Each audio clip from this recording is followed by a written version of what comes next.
Good evening, welcome to Leicester Fan TV. My name is Phil. This is our live watch along. It is Leicester City against Brighton in the FA Cup. We want all your views, all your comments. Join us live for the whole match. The first half, half time, full time, team news, you name it, we're here. Get your views in, get your comments in.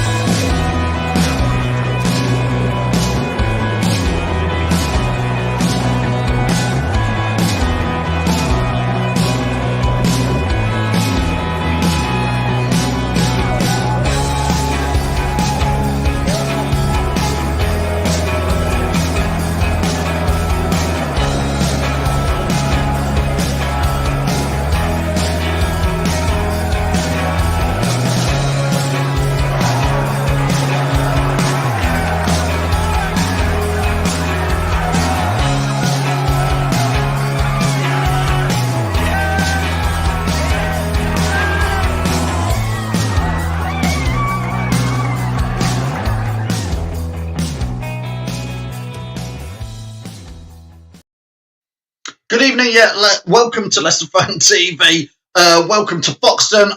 You can work that one out if you can read it on screen. I can't make head to tail of it. Fox is this way, Eagles, I don't know. Anyway, he gets the first comment in, so well done to him. Ross says, good evening, not a bad side tonight, going for a 2-0 Leicester. I think it is a strong team. Austin says, strongest team, lots of Foxes. Rudy, how are you? Good evening to you. Jay, Mike Dean is the ref. Hope we don't have a souk situation. I've probably said that wrong, haven't I? In there. Steve says, a win irrespective of score is all I ask from tonight. Rudy says it's an interesting team. Hopefully get the win. Matty says, good evening from Ireland. That's where you are tonight, Matty. Come on, you Foxes. Keep getting your comments in, Jason. Good afternoon, evening to you, wherever you are. We know we have fans watching from all around the world, so let us know. We always like to know where you're watching from. Where are you? Leicester, Loughborough, Sheffield, Manchester, Sydney, New York, Philadelphia, you name it. We get people from everywhere. So get your views in, get your comments in. We'll try and get as many as we can in there, and I'll get stuff up on screen as well. Anthony says we need to take this game serious tonight. We could draw Bournemouth in the quarters. Jason is saying Ipswich. Faith is in Bournemouth. Jason's in Ipswich. Thank you. Foxton's in Leicester. Get them in. Let us know where you are watching from. And I'll get as many up on screen as possible. Listen, let's get Jamie from the Fox's arms in. He's drinking his cup of tea. Is he ready? Here he is. All right, Jamie. As normal, yes. How are you? Don't forget, Alcudia. Don't forget, we've got fans in Toronto as well. We've got them from all round. Jamie, look, I'm going to start putting the team news across the bottom there. Yeah, it's a bit of a strange team. It's a good team though. I didn't expect a couple of the players in, but yeah, I think it's a decent team tonight. I'm surprised Danny Ward. Do you want me to go? I'll go through it, shall I? As you read it along the screen. Got Danny Ward in goal, Daly Campbell, and then Luke Thomas as the two fullbacks, like wing backs. So I think we're playing either 3 at the back or 5 at the back, however you want to call it. Amati, Mr. Massive Sounku, JJ as the 3 centre halves. Now, this is where I'm not quite sure how the midfield's going to work. We've got Wilf and Yuri. So Wilf's back in the team for his first game. I think he'll only have about an hour. Then you've got Under and Perez again on the 2 wingers, central, just right midfield, left midfielders, and then Jamie Vardy up top on his own. But we could play a load of formations. We could play a 5-4-1. We could play a 3-5-1, a 3-4-1-1. We could play no end of different formations today. Just got to wait and see what happens. Because what do you think it'll be, Jamie? Well, it's definitely 3 at the back. It's probably going to be a 3-1-4-1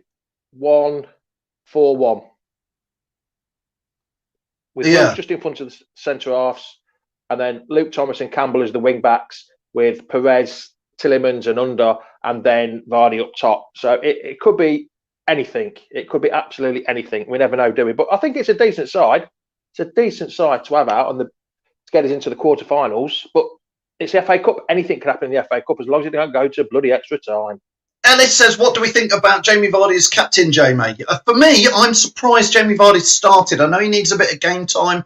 I think I'd have eased him in with maybe 35, 40 minutes second half. Ready for Saturday, but Yeah, because you can have 5 subs, I think you'll only see him play 45 minutes, maybe an hour at a push.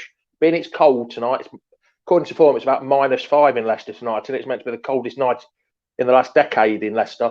So I think you might only see him having 45 minutes. Then Nacho comes on, I think, or maybe Harvey Barnes. We'll see. Same as Wilf. I don't think Wilf will play the full game. Mind you, Jamie, you say -5 in Leicester. I have done a bit of work with the. Thank you for you setting it up with the Slavia Prague official club stuff this morning, and they were telling me when we go there, it's currently -20 in the evenings there. I was so -5. Speaking to Toronto, somebody from Toronto the other day, -28 it was. So this will just get the lads used to that. Reese is saying it's going to be a 5-3-2 to match up with Brighton. And somebody just put on the comments there, thanks for that, saying that Brighton themselves have made 8 changes. I'll put their team up shortly. Yeah, Vardy under. I mean, a lot of fans want to see a bit of under, Jamie. A bit of under and over. I'm not sure. Does Brendan Rodgers like him? Is he going to play him? Is he not ready for the Premiership? That's why he's only playing in cup games. Is he only good enough? Sorry, is he only good enough? Is he more suited his style of play to the European games and the cup games? So when it's cold, yes, Anthony. Yeah. With him being in California, though, it's not going to be cold where he is this time of year, is it? No, indeed. Joanna says Perez and Tielemans to score. Fingers crossed. Good to have a faculty win this season. I'm not correct. She doesn't mean faculty. I think he means FA Cup win. FA Cup win. That's also correct. Matty, has she put any money on it, though? Has she put any money on it? That's the thing. Matty says, is it a strange situation with under? I certainly think, and Ross says, so what's happening with under? Is he staying or is he going? Well, we've got him till the end of the season, haven't we, Jamie? Yeah, we've got him till the end of the season. He might have his chance to shine. I know he's had a couple of little niggling knocks just recently, just over the Christmas period. And he hasn't. I know he's been on the bench as well the last few weeks. It could have brought him on Sunday as well to just a bit more of attacking flair. But I don't know. I really don't know. Have we seen enough to sign him? I think, what was it, 22 million we could buy him for? Was that right? I'm not sure. Well, there's rumours of that. Carlos says he's heard rumours. He doesn't know if it's true, but the more games they play, the more they have to pay, which is not uncommon in a loan sort of deal. That's been floating about a couple of days. I've heard that as well, actually. Let's get now. Listen, I'm going to add Jack in here to start off with. Let's add in Jack and R, J and R together. Good evening, Jack. Evening. You all right? And good evening, Ross. How are you? Evening. Now listen, before we come on to you two, I've put the link out there for anybody to click in. I'm going to share it again now. We've got lots of fans waiting to come on. Let's start with you, Jack. What do you reckon to the team news? It's an interesting team, isn't it? With Liverpool on Saturday, you understand he has to make changes tonight. Brighton have made 7 changes themselves from the weekend draw against Burnley. So, yeah, you expect changes in these sort of competitions, but I think we've made a more stronger change with some players coming in than with obviously Under coming in as well. So I'm quite satisfied with Under. I want to see how he performs tonight against Brighton. Yeah, Jack Under and Jamie Vardy, there's been little cameos between the two of them. They look like they could work well together. They look like they could be on the same wavelength. Yeah, definitely. You've seen that this season in the Leeds game and the Arsenal game where they've linked up and scored in the goals in the second half. So hopefully they'll do the same tonight and get the result that's needed and onto the 6th round of the FA Cup. Yeah, Ross, are you there? Yeah. Thanks, Ross. What's your take on the team news to start with then? And what sort of formation? I'm surprised with Vardy. You'd have thought it'd save him more for Liverpool, but I think I agree with what Jamie said. Give him an hour, 45 minutes, get some game time, he'll be sorted. Yeah, Jamie, I think that's the take, isn't it? With starting Vardy, get him some. You think just 45 minutes, Jamie? Yeah, he can't come in cold for the Liverpool game, I think. So it's going to be 45 minutes, maybe an hour, depending on the scoreline. But I can't see it. I can't see it being much longer. I really think it'll be half time. He'll come off because in the FA Cup you can make 5 subs. So you're right. And if it goes to extra time, I think you can make another sub in extra time. I think I'm not 100% sure on that one, but you can definitely make 5 subs in the 90 minutes. Keep getting your comments coming in. Thanks, Jamie. We'll get some more fans in. I'll come back to Ross and Jack very shortly. Jan is watching rugby. We want to know where you're watching from tonight. Where you're cheering the Foxes on from. So keep getting those in. Reece says if underscores tonight, or even if he makes a good, I think that is, impression, does he start against Liverpool? I doubt he would, Reece, would be my opinion on that. Adam is asking the big question for Ross. Hopefully he's going to show us in a minute. I can't believe this, Ross. What is going on? We're trying to do serious football chat, and people are getting used to, like, what is Ross having for his football supper? It's a regular thing now, isn't it? So, go on then, Ross. Well, it's not for me. It's actually for my son tonight. So I've already had mine earlier. I had spaghetti, meatballs, and chips and beans. So that's what I had earlier. Oh God! The northern thing. Everyone, do you know? Have you noticed? Everyone suddenly turns into Gordon Ramsay when I say what I'm having. Well, what did you have for tea? Spaghetti. I don't. I mean, for me, spaghetti's a meal. But what else did you have with it? Chips and beans I had earlier. Actual meatballs. Spaghetti, chips, beans, and meatballs. So, my son's about to have meatballs and chips in a minute. Yeah, oh, well, That's all right. That's better. That's staple for Sheffield. Ross, before we let you go, because I've got lots of people clicking on the link. Yeah. What's your score prediction? I mean, I can't make any excuses. You know, I hate it when they say, "Oh, they only won because they had a weak inside." But to be honest, it's a very, very, very strong team. I think it's one of the strongest teams we've had, to be fair. So I'm going to say, I can't remember what I said on. I think I'm going to say 2-1. I think 2-1 Leicester. I think Vardy will score, and then if he comes off, I think Under may go on. You know, because Under's got a point to prove tonight. He always does when he plays cup games, because he turns. I agree. Has he got the mentality to play in cup games, but not in the Premier League for it? So let's just hope. Let's just fingers crossed that Vardy does not pick up a knock. Obviously, with this weather. Ross, just before you go, I know you watch quite a lot of the under-23s and you're quite good on that side. Daley Campbell. Daley Thompson. You won't get that. I've just gone back to 1980 Moscow Olympics. He's going to do 10 events. He's going to do 10 events, is it? Ross doesn't even know who Daley Thompson is. Daley Campbell. My dad will know. Yeah. Daley Campbell. What do you know of him, Ross? I've seen him a little bit. I've not seen as much in the last couple of weeks, but very good player. So you never know. You know, Luke Thomas got in the first team last season. So hopefully, you never know, he could break into it. I'm not saying instantly, but you know, see what he can do. It's an opportunity. Yes, it's an opportunity. Yeah, it doesn't matter against anybody. It's an opportunity to grab the brass ring, as they say. You know, grab it, grab it. Well, I don't know what I referenced. Yeah, I don't know what you just said there, Ross. We'll see you later, mate. Thanks. And enjoy. Get your seat, teammate. We'll see you in a bit. See you in a bit. Cheers, Ross. It all seems to go to pot. Daley Thompson. He made me go Daley Thompson, Jamie. I'm blaming him. Workman always blames his tools. Andy says, is that Mallorcan food, Jamie? What Ross cooks? Well, meatballs. They do have meatballs here. They have quite a lot of the meatballs here, but not spaghetti, chips and beans at the same time, though. So you don't get that in Italy. Yeah, meatballs. You get meatballs a lot here, but not with spaghetti, not with chips and beans at the same time. Sorry. Obviously, I'm getting slated for the Daley Thompson. You make one mistake. Well, a few. Listen, let's add in Mark. Mark, hopefully you're ready to come in and chat with us. And then we've got Chris, we've got Sean, of course, and we've got Foxton as well waiting. Do click on that link. Mark, how are you? All right, boys. You? Where are you? There you are. There you go. We're good. We can see you now. I had to adjust the camera due to the fact that I just twatted a glass of wine all over the carpet. So the missus. Mark, that shirt looks a bit tight on you. Mark, that shirt looks a bit tight on you, pal. Well, you know, one day it was pretty baggy, but nowadays it's a bit more tighter. It's a bit tighter. Mark, what do you reckon to tonight's team? A cracking team, isn't it, really? What did you ask for? You know, it's put out a cracking team. I don't think, obviously, Vardy and Didi are only going to play their part just to get themselves fit. But no, I think it's a cracking team, and I think the job's done tonight. Yeah, Jamie, it is when you look at it again and again, it is a strong team, Jamie. It is. You think you've got the two fullbacks that are youngsters, but you've got to play them sometime. If they're good enough, if they're good enough, they can play, I think. But yeah, it's a decent team.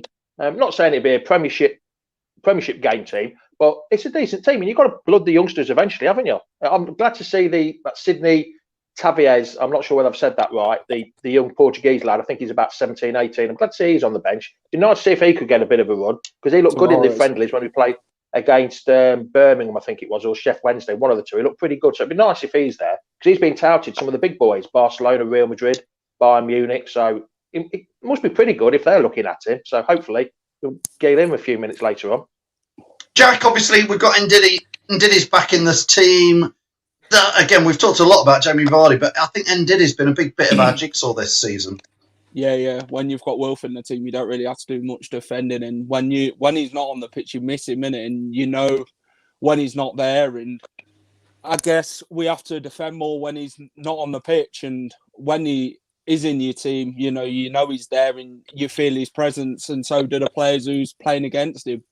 So it's just good to get Wilf back, and obviously Jamie Vardy, as you say. So. Yeah, it's quite positive for us to have them players. They're very key players as well. They're not just teams who just play in the cup. They're ones who play every game of the season. So, yeah, it's a very positive outlook for tonight with Wilf and Jamie in the team. Hopefully get better. Yeah, Mark, again, we're just talking about Ndidi there. I do feel like, much as I know Jamie really rates Mendy, but I think we'd all agree, wouldn't we, Mark, that the number one guy for that position is Wilfred Ndidi. Oh yeah, definitely. You can't. You wouldn't want to put a team out without him in it. But obviously Mendy's done his part, and you can't take that away from him. But I'd sooner have Ndidi in there than anybody else. So yeah, Mark. Before we let you go, what are your thoughts on score predictions? 3-1. 3-1 to Leicester. You're pretty confident in in 90 minutes. 90 minutes. Yeah, brilliant. All right, thanks, Mark. We'll see you later. See you later. Cheers.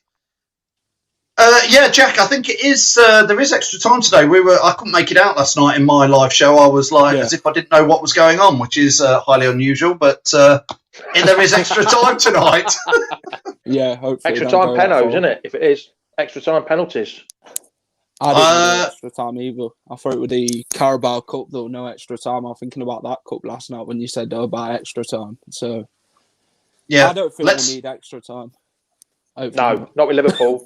There's too many games, Jamie, at the moment that it would be a big thing not to have, wouldn't it? Yeah. We don't need extra time. I know we have never won the FA Cup, and if we get knocked out, is it the biggest thing ever? If we get knocked out, because then we've got the Premier League and the Europa and a couple of less games to play. I would love to win the FA Cup. Is it a huge problem if we get knocked out? I know we don't want to get knocked out, of course. We want to get to the final. We want to win the cup and get a chance to get into Europe. And the only trophy we haven't won in England. So hopefully, I don't know. It's a tough one. Hopefully we win. But is it the biggest problem if we don't? I'm going to add Chris in now. Hopefully, Chris, you're ready to come in. Hi, Chris. How are you? Hi, I'm very well, thank you. Good, Chris. It's a strong. No, he's not. Chris, it's a good, strong side. Mm-hmm. We were just debating there about how much Leicester want to win the FA Cup. Brendan Rodgers looks like he does want to win it.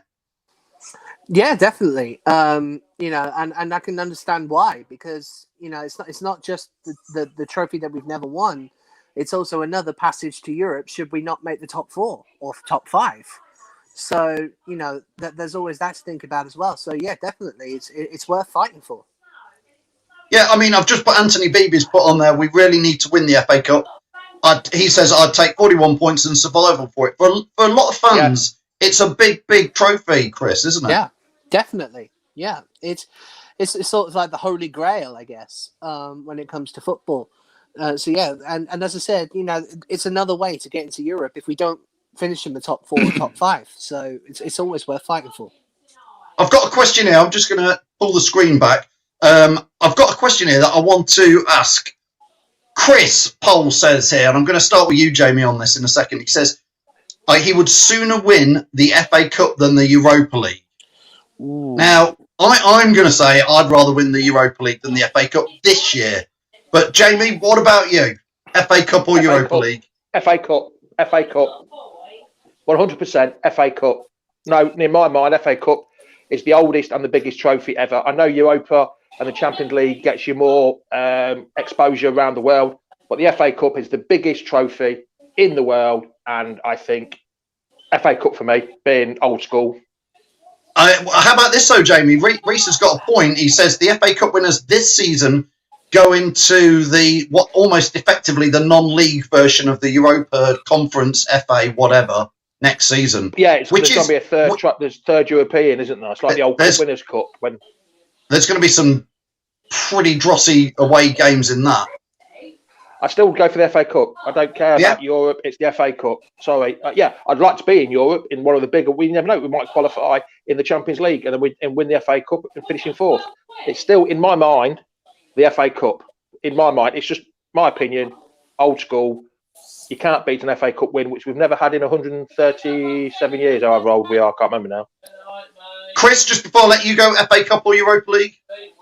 Europa League, because that means you're guaranteed to be in Champions League next season. True. Score prediction, Chris, sorry. I've actually used my £5 free bet. I've gone 2-0. 2-0 to Leicester. Thanks, Chris. We'll see you shortly. See you later, maybe. Daley Thompson, more like Mo Farah. We'll sign him in the future. Yeah, Daley Thompson is for the old school people. Thanks, Chris, for joining us again. See you later. Bye. Thank you. Before we get Tom and Locks on, they'll be joining us very, very shortly. It's time to get Sean on. Sean, are you ready? Come on, bring him on. Here he is. Come on, Sean. Come on, Sean. Come on, Sean. Come on, Sean. Come on. How are you, Sean? I'm fine, dude. Are you good? Yeah, I'm fine, yeah, matey. I'm really good. What's the score going to be tonight then, Sean? Come on, give us a good result tonight. 7-0. 7-0. And who's going to get them 7-0. tonight then, pal? Confidence is high then. It's Bonds in that. No, Barnes is on the bench tonight, pal. Okay, under. Jamie Vardy is. Vardy is and under Jamie is, Vardy and Sean. under. Okay, I go for Jamie Vardy. On the penalty, and I think Barnes score about what he did last week. Oh, against Fulham when he scored the goal against Fulham in Leeds. Yeah, that was fantastic goal. It was. Oh, the one against Leeds. Yes, it was, wasn't it? It was. Sean, I've got a question for you from Reese, who's watching. Reese wants to know, you always wearing your maroon Leicester top now. Is that your favourite Leicester shirt? Yes. Good lad, Sean. I like that one. Because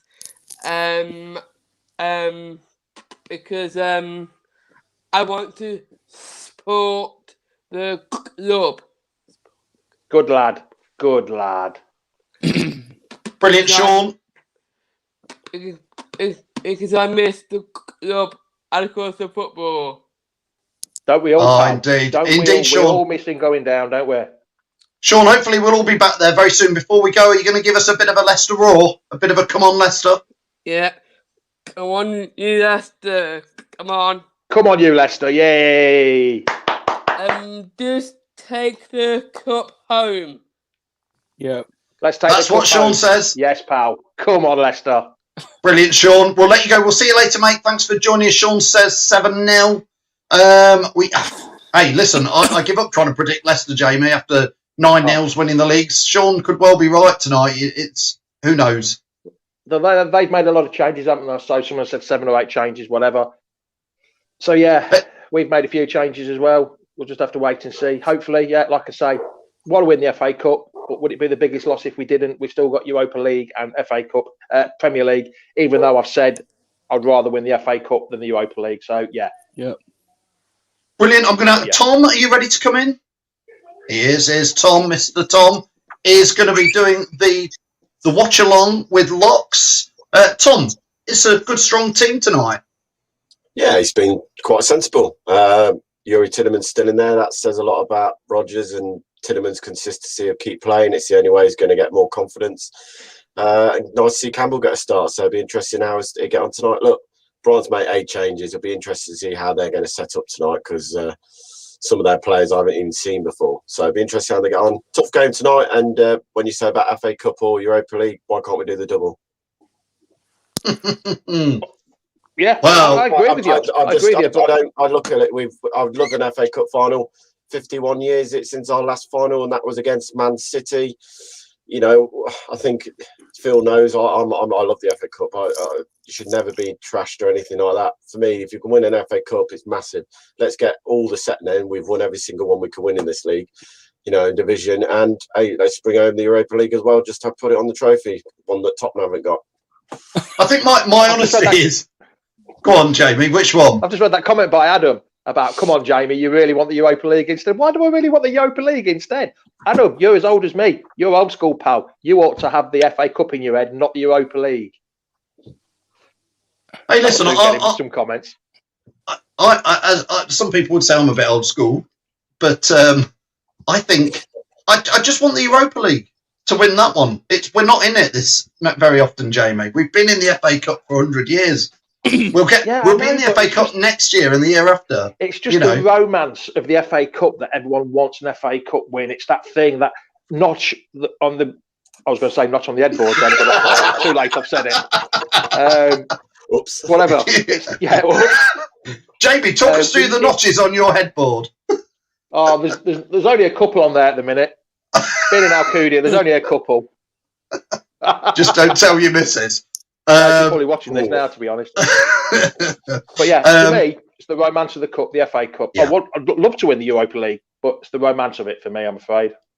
I think, Tom, winning breeds winning, doesn't it? Of course it does. And like I said, Phil, win the FA Cup, win the Europa Cup, and then win Champions League next year. Let's start the dream. Eh?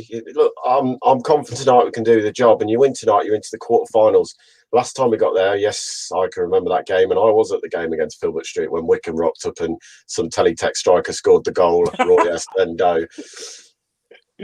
Let's not blow it, you know, it's a chance. And when you're in the cup and you're through to the latter stage, we should be taking it seriously to go and win it. And look, I know we have got such a busy period over this February month when another game is not needed, but when you get down to the last, 8, you've got such a chance. And this season as well, with no fans in the ground, anything can happen. Let's remember this.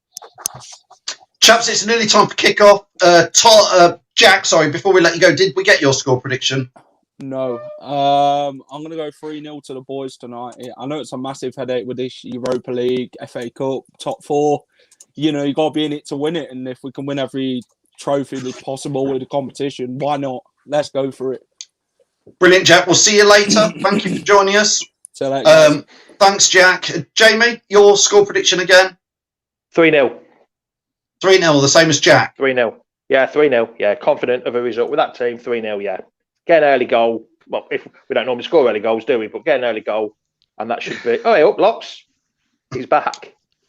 Is Locks' hair looking shorter? Is your hair looking shorter than last week, or what? Hey, I'll tell you what. I shaved my head last March, and it grew back very quickly. But this time, it's not growing back as quick this time, and I'm getting scared. I'm trying to work out who's got more hair, Jamie or Locks. Me. Oh, no, I think he's got a bit more, actually. At least Locks' haircut raised 300 quid for charity. Anyway, Jamie, we'll see you later, hopefully, if it's not too late. Obviously, extra time will definitely mean Jamie's got slippers and in bed by then, probably. I have my smoking jacket and pipe on by that time, by the time of extra time finishes. Is it extra time, or is it straight to penalties? Yeah, extra time. Extra time. Glorious. Man, you went extra time last night. Where do you watch it? Yeah. It's not 2 legs anymore, is it, over these ones? So it's straight it's extra time, then pens. Replay, not extra. Replay. There used to be replays. Sorry, replay, extra game. That's a extra game. Yeah. Right, Jamie. I'll see you later. We'll see you later. Thanks for joining us. Let Jamie go. I'm going to hand over to these boys very, very shortly. Thanks for all your comments. Keep watching Locks and Tom. They'll bring lots of fun to the game. Have them on your knee, on your phone, and watch the match on the big screen or whatever way around you want to do it.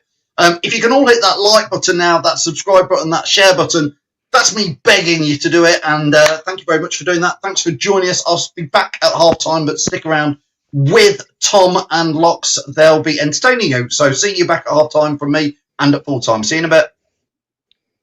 Boom. And Phil's gone. Where's Locks? Locks has disappeared. Ah! There he is. There we go. Let's get Hey, it right. the dream team is back. The boys are back in In town. town. I need my hat, but I can't find my hat anywhere. So I've got to ask, what's in the bag behind you, Locks? it's a Tiffany. It's a Tiffany Co. Bag. You're so flash. Leave it. Flash. It's not mine. I bought it, but it's not mine. And we're kicked off. It's kickoff.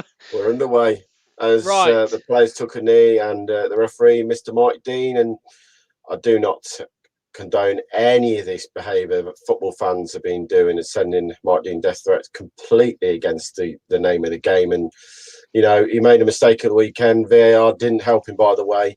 So it's great to see him refereeing tonight and get back on a football field. I know he's not refereeing at the weekend because he don't want to do it, but, you know, fair play for him taking on another game tonight after, what, made a shocking time for him. So as much as he can make mistakes, good luck to Mike Dean tonight because fair play to him. Did I hear? I don't know if this was a troll tweet or not. Did I hear that Lee Mason has been dropped? I haven't seen anything yet, mate. I mean, for me, I've heard he's been dropped. He has to take a lot of the blame for that incident because he's the one in the VAR show. You're not missing out. It's just gently passing around the back from Leicester as a build-up play after 1 minute.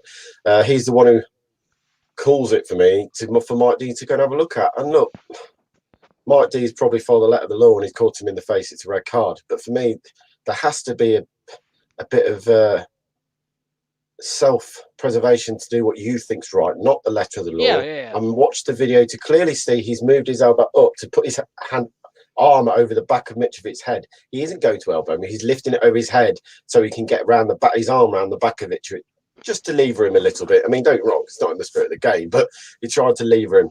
But to then send him off for that was utter rubbish. And for Mason to even bring it up to the attention makes it worse, mate. I've just checked. Lee Mason, yes, he has been demoted from Premier League games, so he will not be taking part in Premier League games for at least the next few weeks, I believe.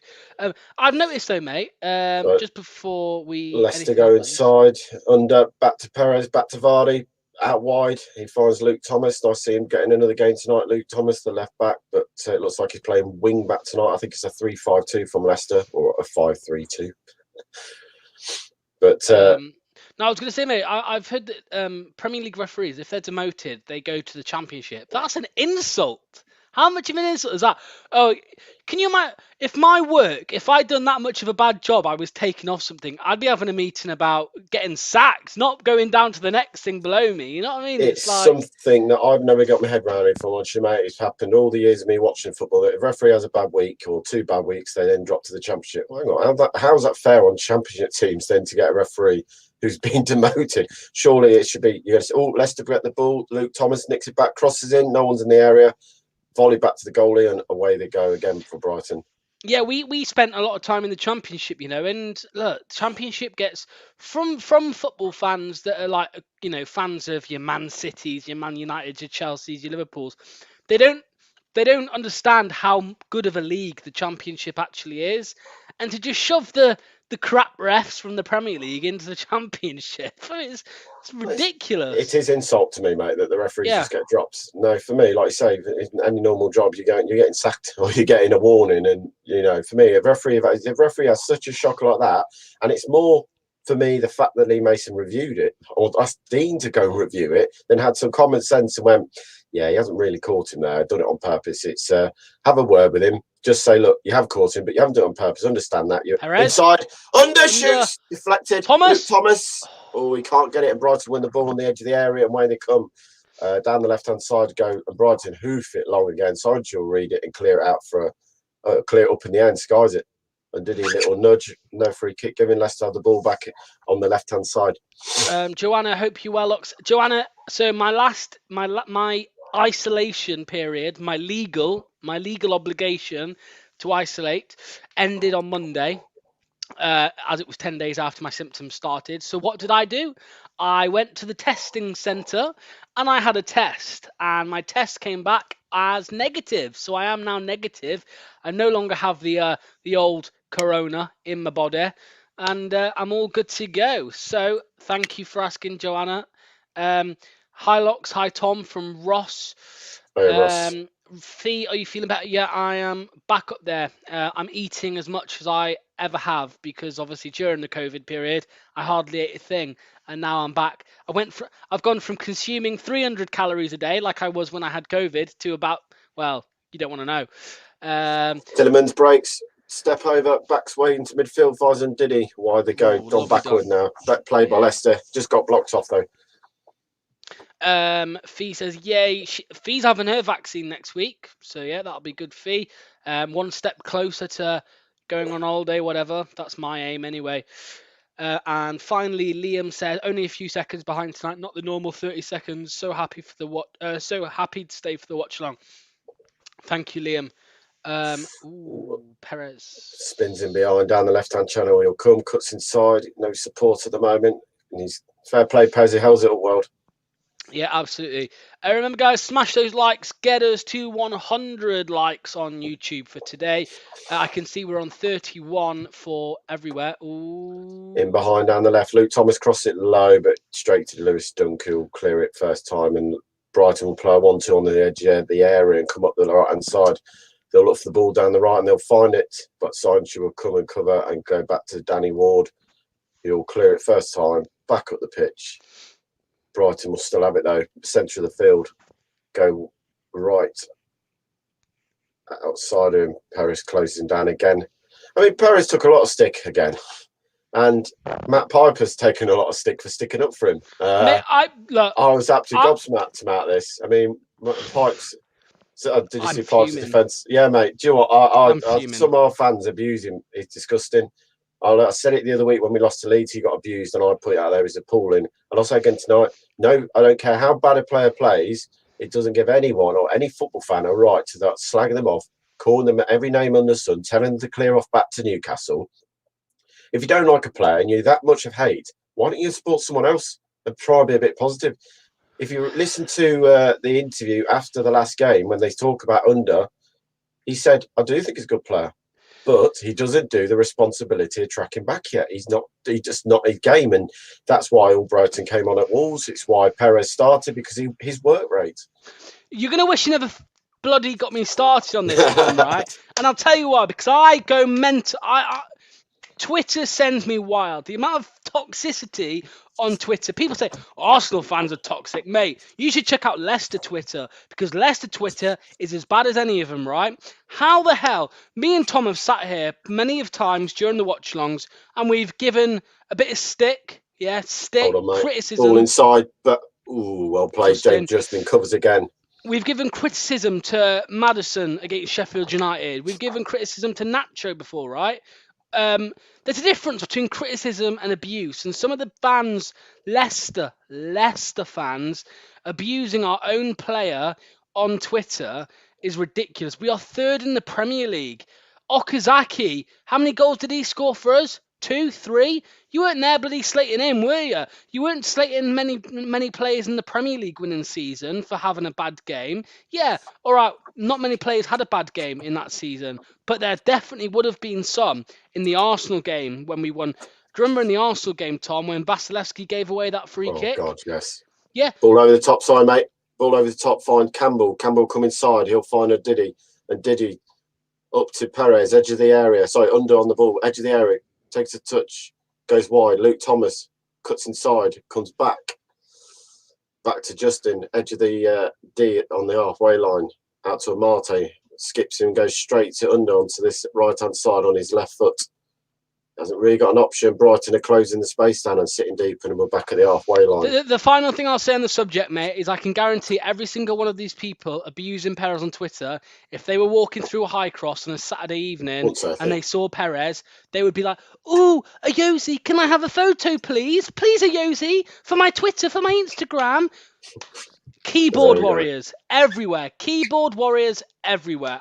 It's the most annoying thing. Fair enough if you say, yeah, it was a good game today. Perez could have done a bit better in this area or whatever. Fair enough. But people saying, go fuck off. Sorry for swearing, everyone.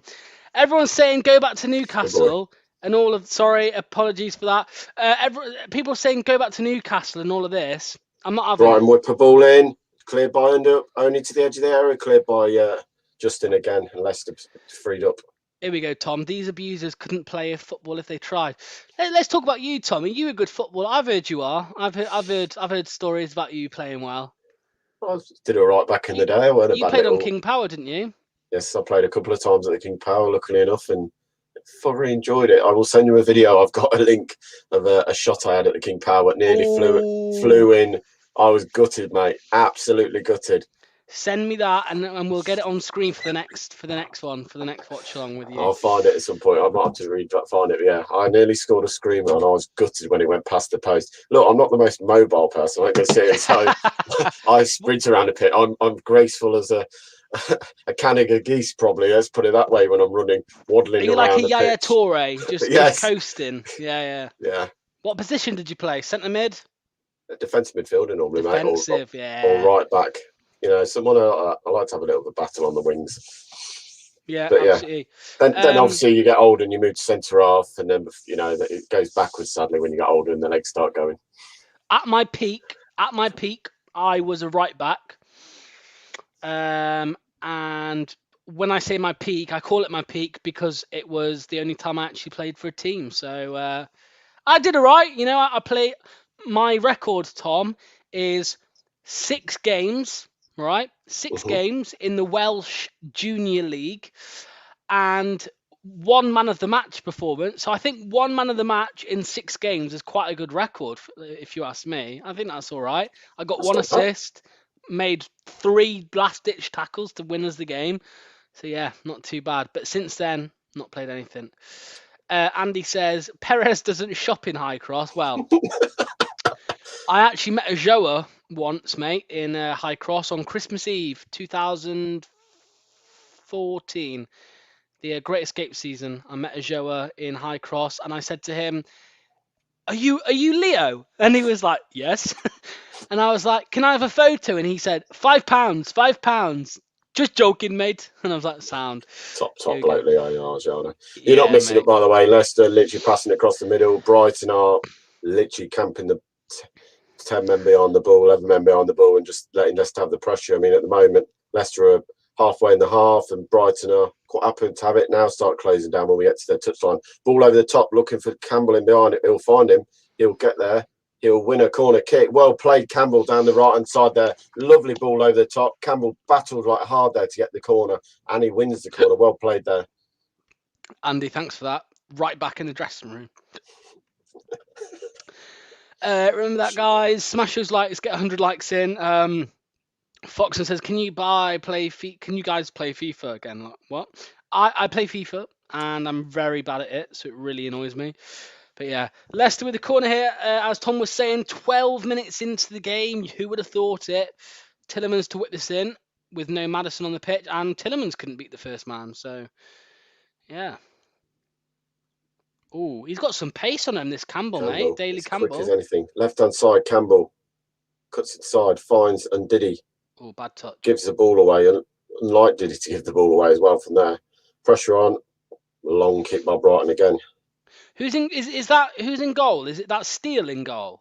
No, it is. Is it Watson? Did you see what that Steele did against? I can't remember who they played, mate. Yes, I do. I can't remember the team. Yes, I can remember it. He was being a bit eccentric, shall we say. But he made 4 penalty saves, I think. So, oh well, fair play. Perez probably has his own personal shopper. Well, I wouldn't be convinced about that. Probably in lockdown, yeah. But Brighton on the attack here. They're through. Sayenshu recovers, and he'll go out for a corner kick to Brighton with 13 minutes to go. What time does the game start? The game started 14 minutes ago, Diego.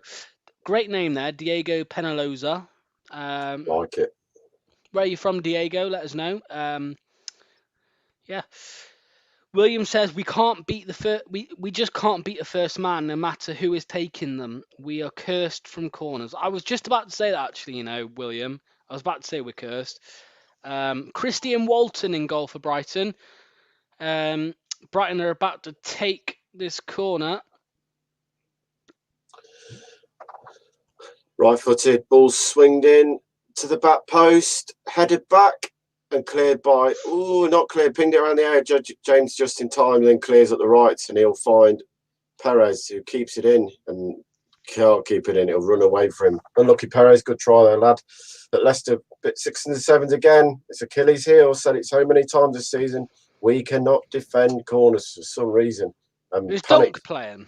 Yeah, Lewis Dunk's playing. Dunk, Burns, White, 3 of their main centre halves. And he scored, didn't he? Dunk was the one. Yeah, Dunk won the wins a header at the back post. What saw into there, I didn't know. He panicked and went to kick it and sliced it straight into another Brighton player.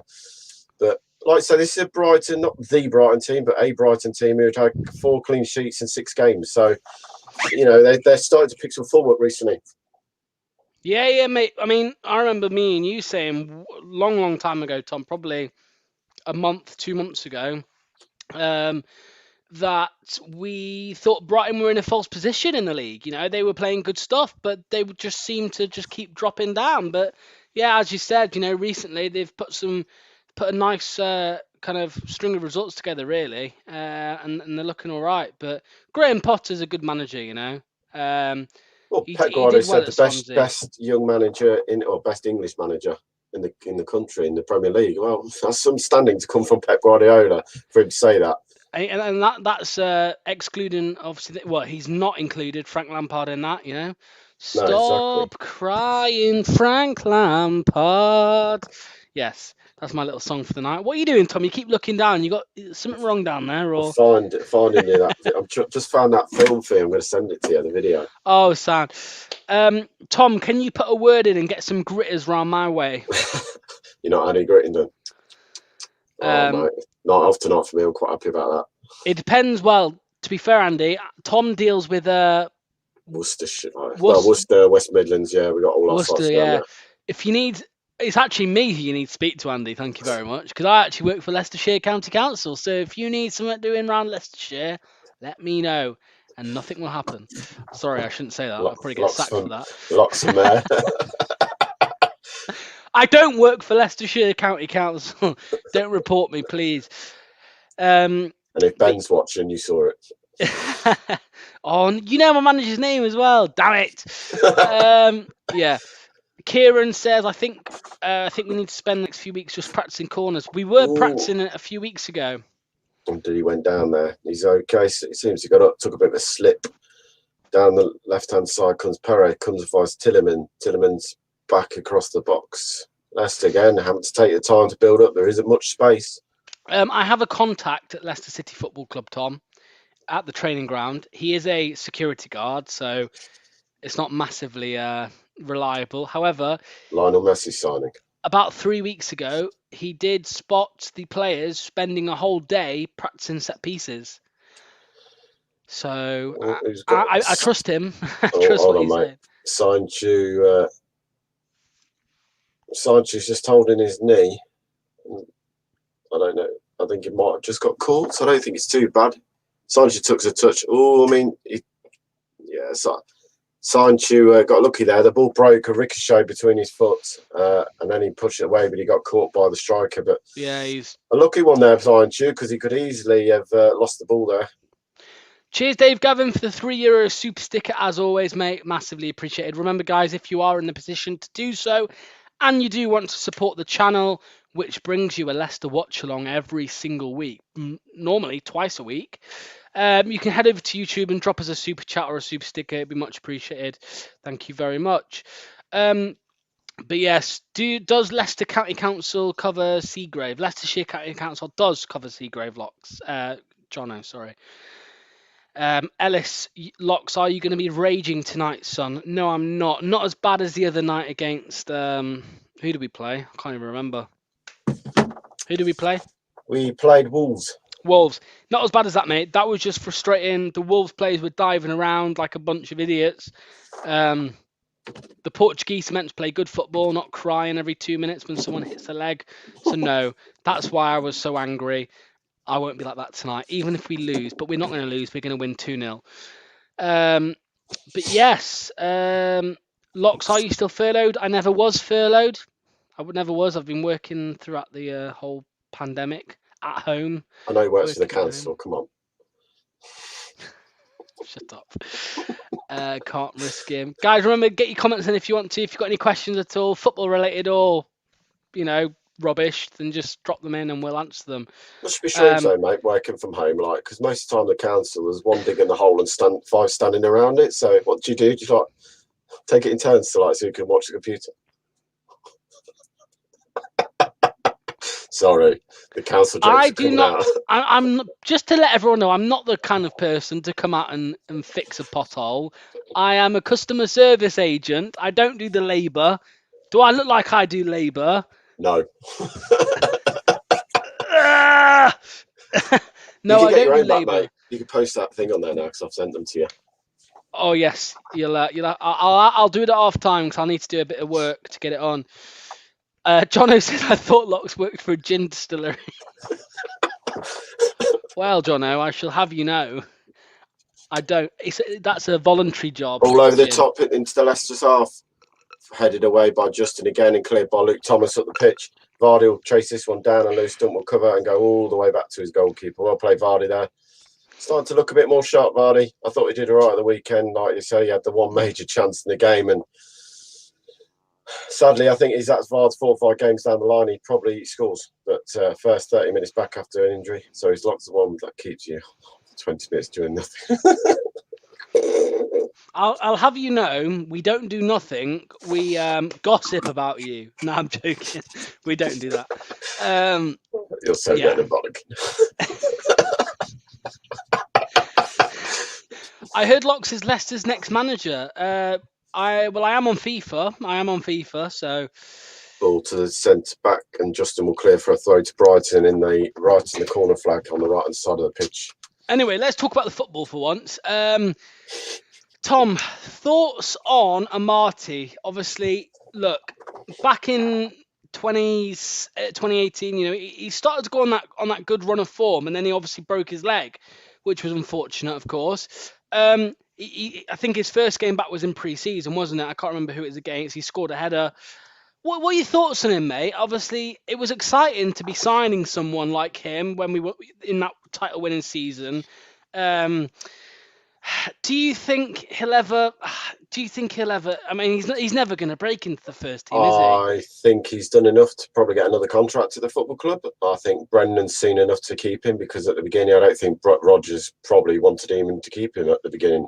But seeing that he came in that season after Pure went and he had a broken leg against West Ham, if I remember right. Yes, that night. That night, yeah. And, he's taken a long road to come back.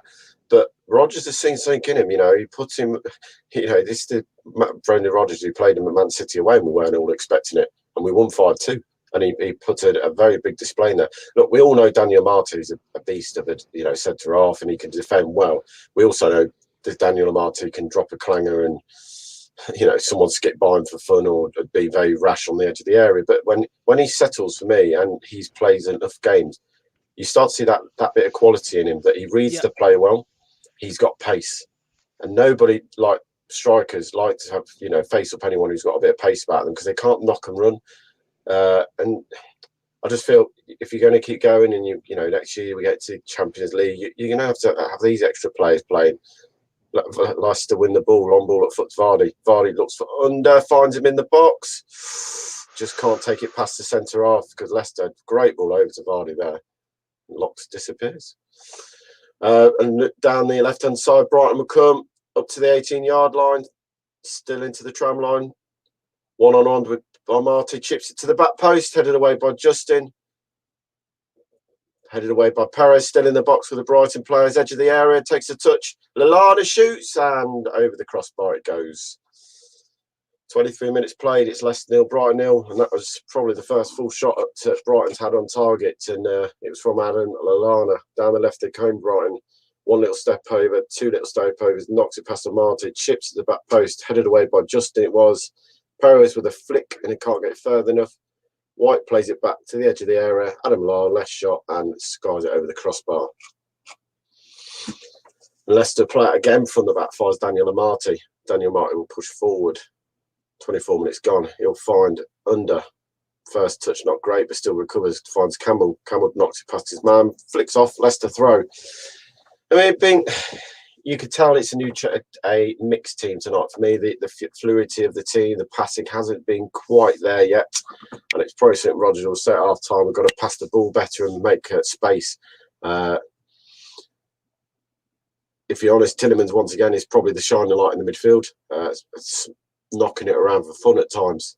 Leicester with the ball again at the back. Soyuncu goes out to Daniel Amate down the right hand side. It shows you how much width there is when Daniel Amate is running down the right. Under. Back inside, finds Tielemans. Tielemans cuts inside, finds Campbell again. Campbell down the right hand side. Jinks past one, Jinks past two.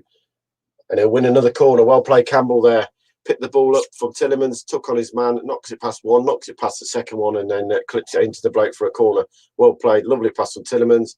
Campbell stands his man up, and what I've seen from Campbell so far, he's a confident young boy. He likes to take his man on. He ain't scared. Right, where Locks has disappeared to? I'm presuming his internet's dropped out. And it'll be Tielemans to take the corner without Maddison, who's on the bench tonight. Let's see what Tielemans can do. Can he beat the first man? Right-footed, a waist winner. Can't beat the first man. Poor from Tielemans there. What are we doing? And Brighton will break. Down the left-hand side they come. Campbell's tracking his man, though. Up to the 18-yard line. Skips past one, skips into the box. Skips past Campbell, chips it to the back post.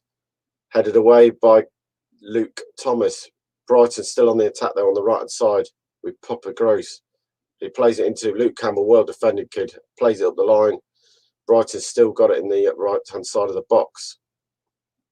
We're on the 26 minutes, mate. We're 26 minutes into the game. Edge of the area. Lallana again cuts inside, chips it to the back post. Free man. Pulls it back across the goal in the air. Soyuncu heads away. Edge of the area fills to Brighton. He'll cut inside one, takes a shot, and it'll go for a goal kick. Yeah, goal kick to Leicester. 26-minute play. Leicester starting to try and pick up their man there. They had a bit of being pushed back the last 5 minutes by Brighton, who've grown into this game as Locks returns. Apologies for that. That wasn't even a broken seal moment. That I was trying to get your clip, Tom, and it went tits up. Oh. I'm trying to get it, but it's not letting me. It's not letting me add it on, mate. Unfortunately, which is a shame because I wanted everyone to see it because I've watched it and it was great. Good shot, mate. Unlucky. I know, mate. I was gutted. And the kind of assist, you know, you were one off an assist, you ball over the top, and a little knock round the corner. He was a big lad, wasn't he? You put it in the back of the net. Yeah. Good shot, though. Mate, and it was an honour to play in Jerry Taggart's team as well. To play as a centre half with big tags was awesome, mate. What an experience. And then to take on Steve Walsh, Matt Elliott, and Gilliam Jochin. Jochin was scary to play against. So he's so quick. Was that the one Chappie played in as well? Yeah, Chappie plays in that. Chappie plays in that. Where did he play up front? He did play up front. He did all right. I'll give it to you. Did he have a blue cast on his arm? He didn't have a cast on arm at the time, though. He kept it real at the time. Sensible Tom. Kept it Lee Chappie, not Bardet.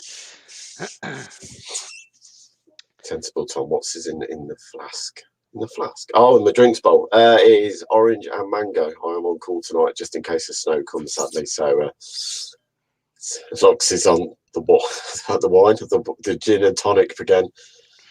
Gin and lemonade. Under is always giving the ball away. I was going to say, Under tonight, you know, he's got his chance, and I haven't seen much from him, sadly. I bet he won't get as much hate as Perez has been getting, though, eh? Oh, no.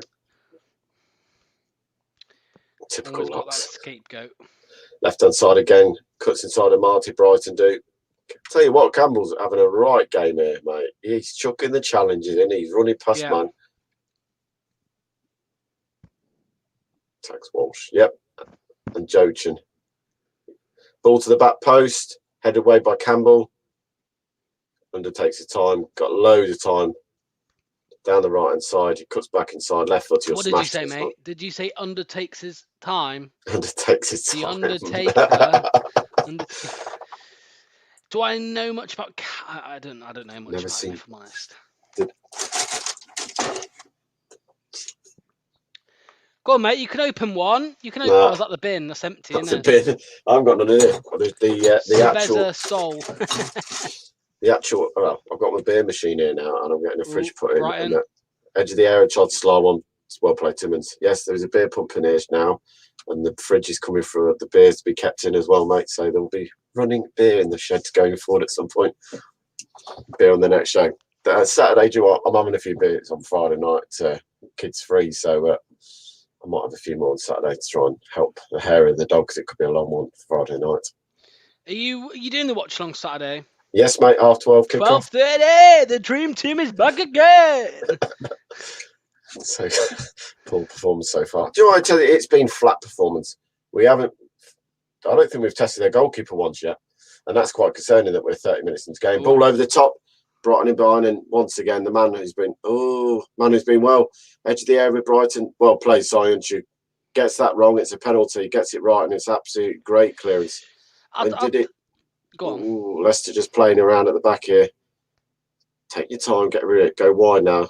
Danny Ward with the ball finds Campbell, and up the right hand side he will come. Yeah, I mean, it's not been a great performance, but like I was just saying, when you hopped off locks, you know, it's been stuttery. But then again, with so many, I would say non-first teamers, but you know, the likes of Marty, Campbell, Thomas, who don't play regular, they're getting their feet into this team and working out how we're playing.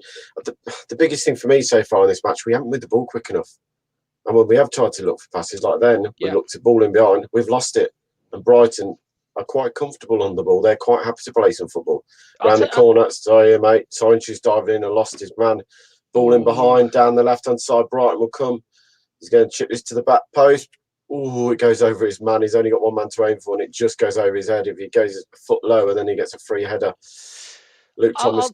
I'll tell you what I was confused about earlier, mate. How Rodgers, before the game, he said obviously about Vardy starting and he'll probably play 60 minutes or so, him and Ndidi.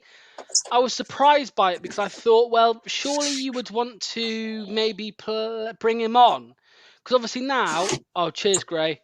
Thank you, mate. Appreciate that. Thank you, Gray. Yeah, mate, because I was thinking, obviously, if it is 0-0 in the 60th minute, are you going to bring Vardy off? Like, what are you going to, because... No, it's a tricky one, mate, because, Vardy hasn't lost match fitness, by the way. I'm not going to have that for any pennies. He's not match, you don't lose that much match fitness in 10 days. And I think Rodgers even said he's not lost match fitness. It's about getting his sharpness back, and that's the thing about it. The only concern tonight is he hasn't played properly for 10 days and trained properly for like 7-8 days before he was running again.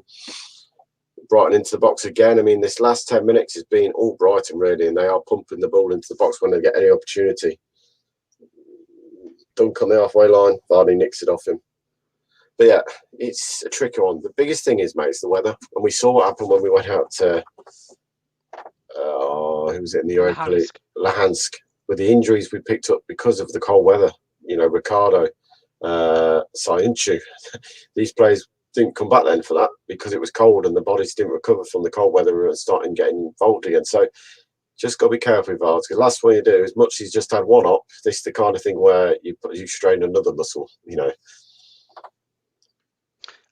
Just to let you all know, guys, Tom was talking about hold on. Brighton break down the right hand side, cuts back inside again. Tillemans holds him up, edge of the area, long shot, and it goes up. Any of you who've been watching since the start, Tom was speaking about a certain moment where he played on the King Power Stadium pitch with Taggart, who else was Walsh, Joachim, and he mentioned a shot which he took, and he was so annoyed because it was so close of going in the back of the net, and he would have loved to score on the pitch. It was a screamer. It would have been. If any of you who's been wondering, well, how good was this shot, Tom? Let's get it on screen. Hold on, Brighton in. Oh, cleared by Leicester. Lucky there. This could have. It's going to run. Kept in play by Brighton. Just hold on 1 minute before he embarrasses locks. Ball to the back post again. Down the left-hand side, Brighton come. Campbell holds his man up. Well played, Campbell. Don't dive in there. Ball whipped in by Burns to the back post. Justin heads it away. Edge of the area again. Lallana takes a touch. Brighton, I say, the last 10, 12 minutes, they are all over us, and Leicester just cannot get away. This could be the moment, though. Leicester could break here. Ball over the top to find Vardy. Vardy gets one-on-one with Dunk. Has to come inside again, though, and Brighton flood the midfield and get the players back. Leicester play neat little 1-2, though. First to Diddy to Vardy, then to Vardy to Tielemans. Back to Tielemans now with the ball. Cuts it down left. But by the time Leicester have got into the Brighton half, Brighton have got every single man behind that ball again. As Leicester come down the left-hand side with Perez. Cuts his side one. Finds Tielemans. Tielemans finds... Oh, he just can't find James Justin in the middle of the penalty area again. The centre-half / striker. And Diddy wins the ball back, though. Plays it inside to Justin to Perez. Go inside again. There's Tielemans. Leicester first bit of well good possession in a long time. Tielemans with a long range shot and goes well wide. Right, let's get this over and done with quickly before anything happens, because this is end-to-end game. Guys, any of you who heard Tom talking about, nearly scoring a goal at the King Power Stadium, this was what he was talking about.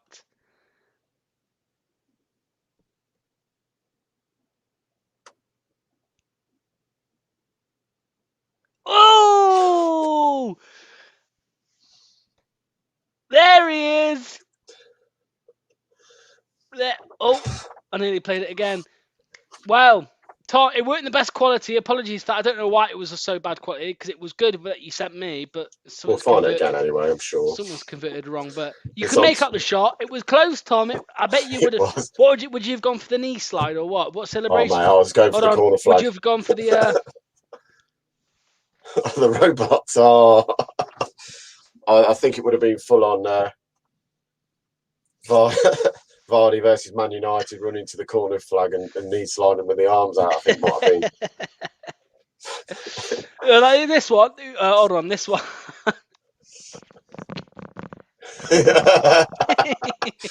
Might have been that one. Yeah, it was.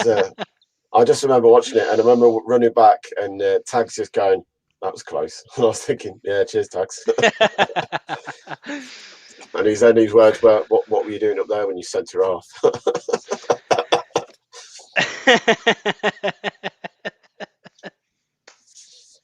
No, that was Gary Taylor Fletcher. That's me with bold.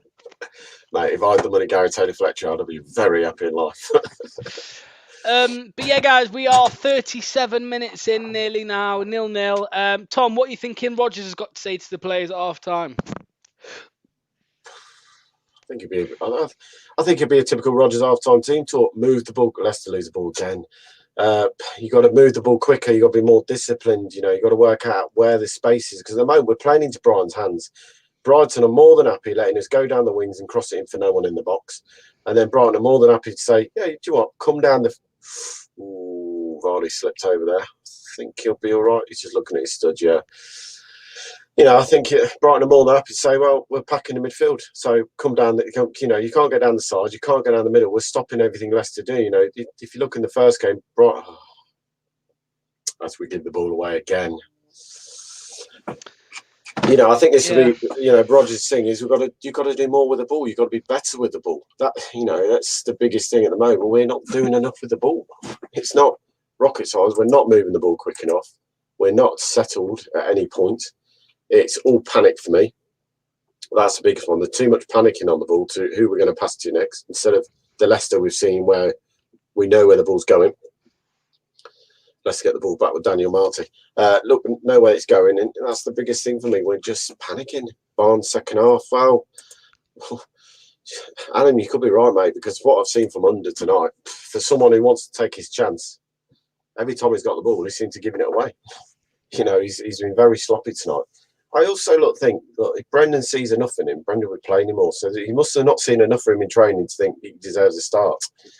I know he did a great pass against Arsenal. I know he did a great pass against Leeds United away. And we saw these set-up goals, and I was thinking, we've got some kind of player here. But obviously, like Roger said after the weekend, and Matt Piper said it before he even got interviewed, the reason he doesn't get started is because he's not good enough at doing the work in back. And I saw a lot of people say Mahrez didn't do that. Well, different was you had Danny Simpson in that right back position.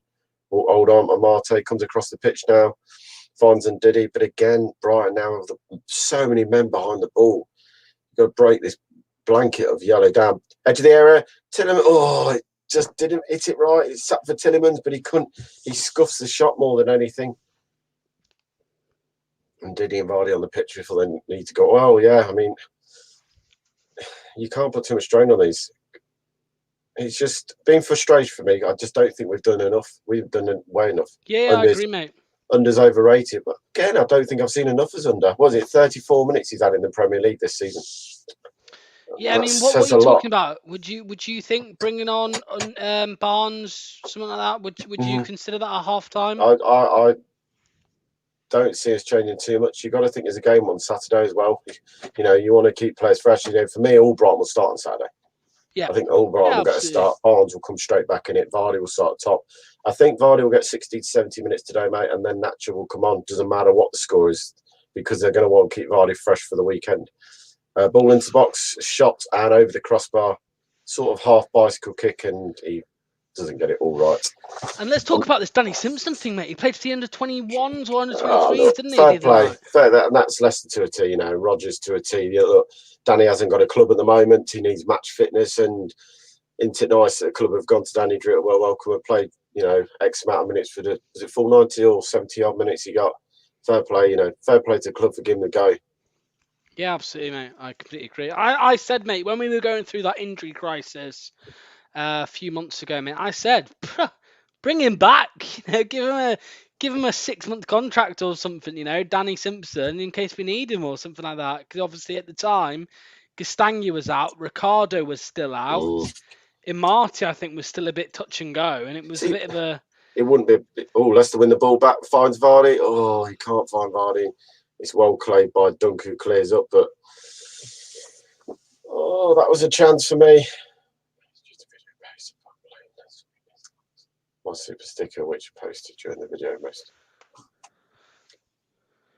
Oh, let me go back. There we go. During the thing, $2.99 super sticker from Fee.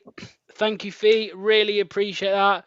Sorry we didn't see it because we were watching Tom nearly achieve his, you know, childhood dream of scoring at King Power. Well, to be fair, when he was a child, it was Filbert Street, so sorry, mate, probably wasn't his that one. Where's it gone? Bye-bye. Not having that. Was that Ollie? Yeah. Bye-bye. Thank you. Not a place in here for there that was kind of another stuff. one. It wasn't as harsh. I won't post it, but yeah. It's not, mate. It's ridiculous, isn't it? Leicester get, yeah, it's offside anyway. I just don't get that. Why you need to put that about a player on here? We're not that, and we don't deal with anything like that. Look, we're not sitting here and going to sing praises every single time, and me and Locks don't do that. But I'm not going to have players being called names on here. It's not what we're about. It's a family thing.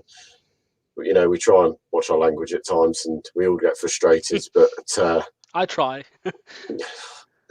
Getting a beeper machine installed for you.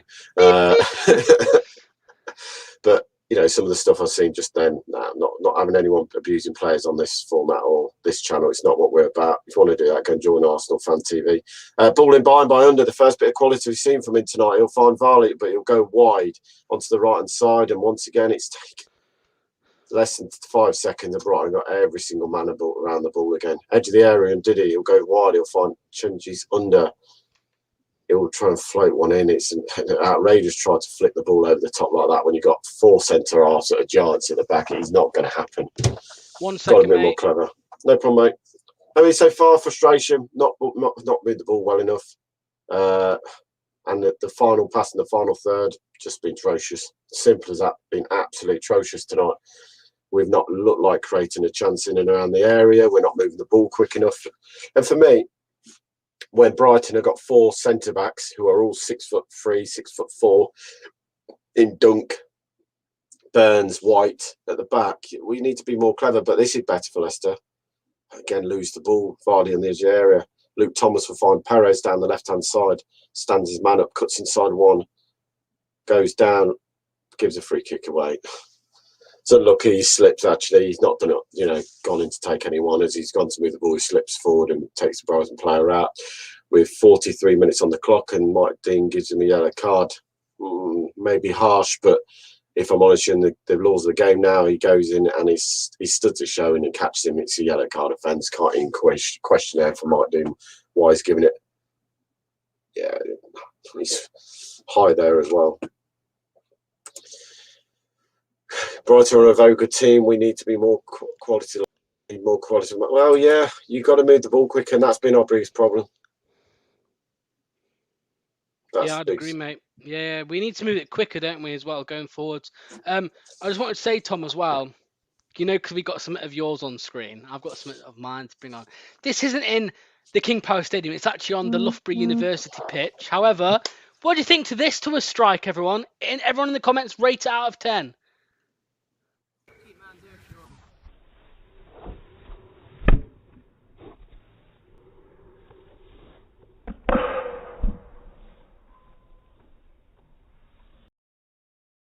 So close. So close. Hey, yours was a miss. Mine was a miss. At least I hit the crossbar. Does VAR need to check it? Is Hawkeye working, was it? Mate, it was close. It was, hey, it was a good strike, right?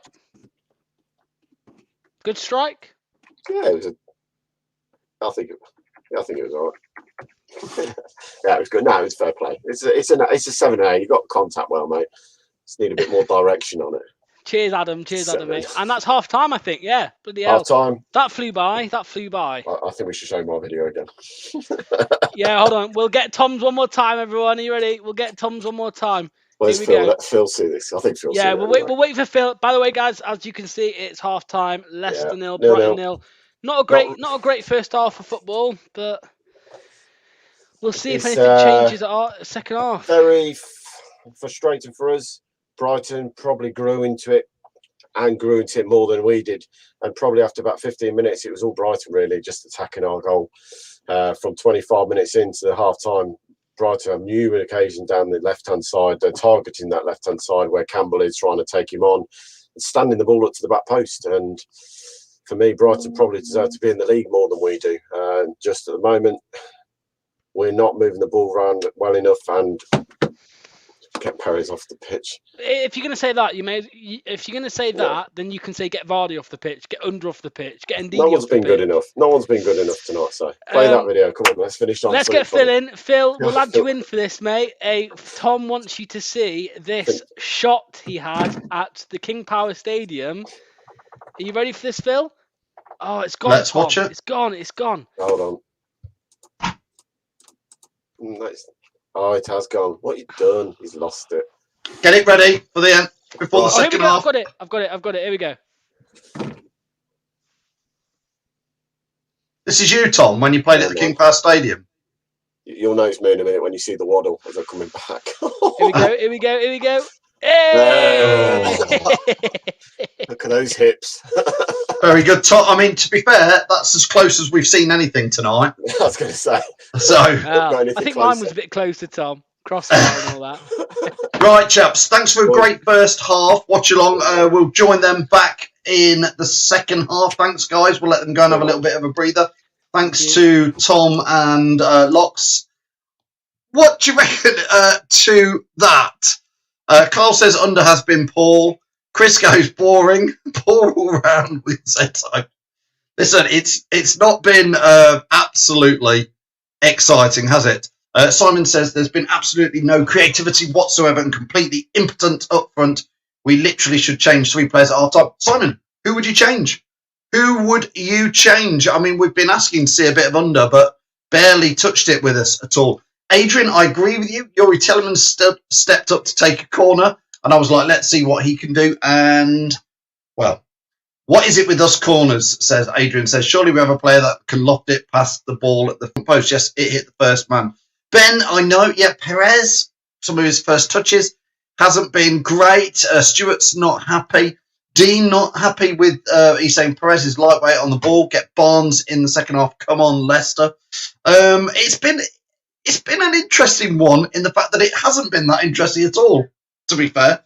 Adam says Perez has been over to the right and bring Barnes on for Under. Simon's suggesting get Maddison, Barnes and all Brighton on.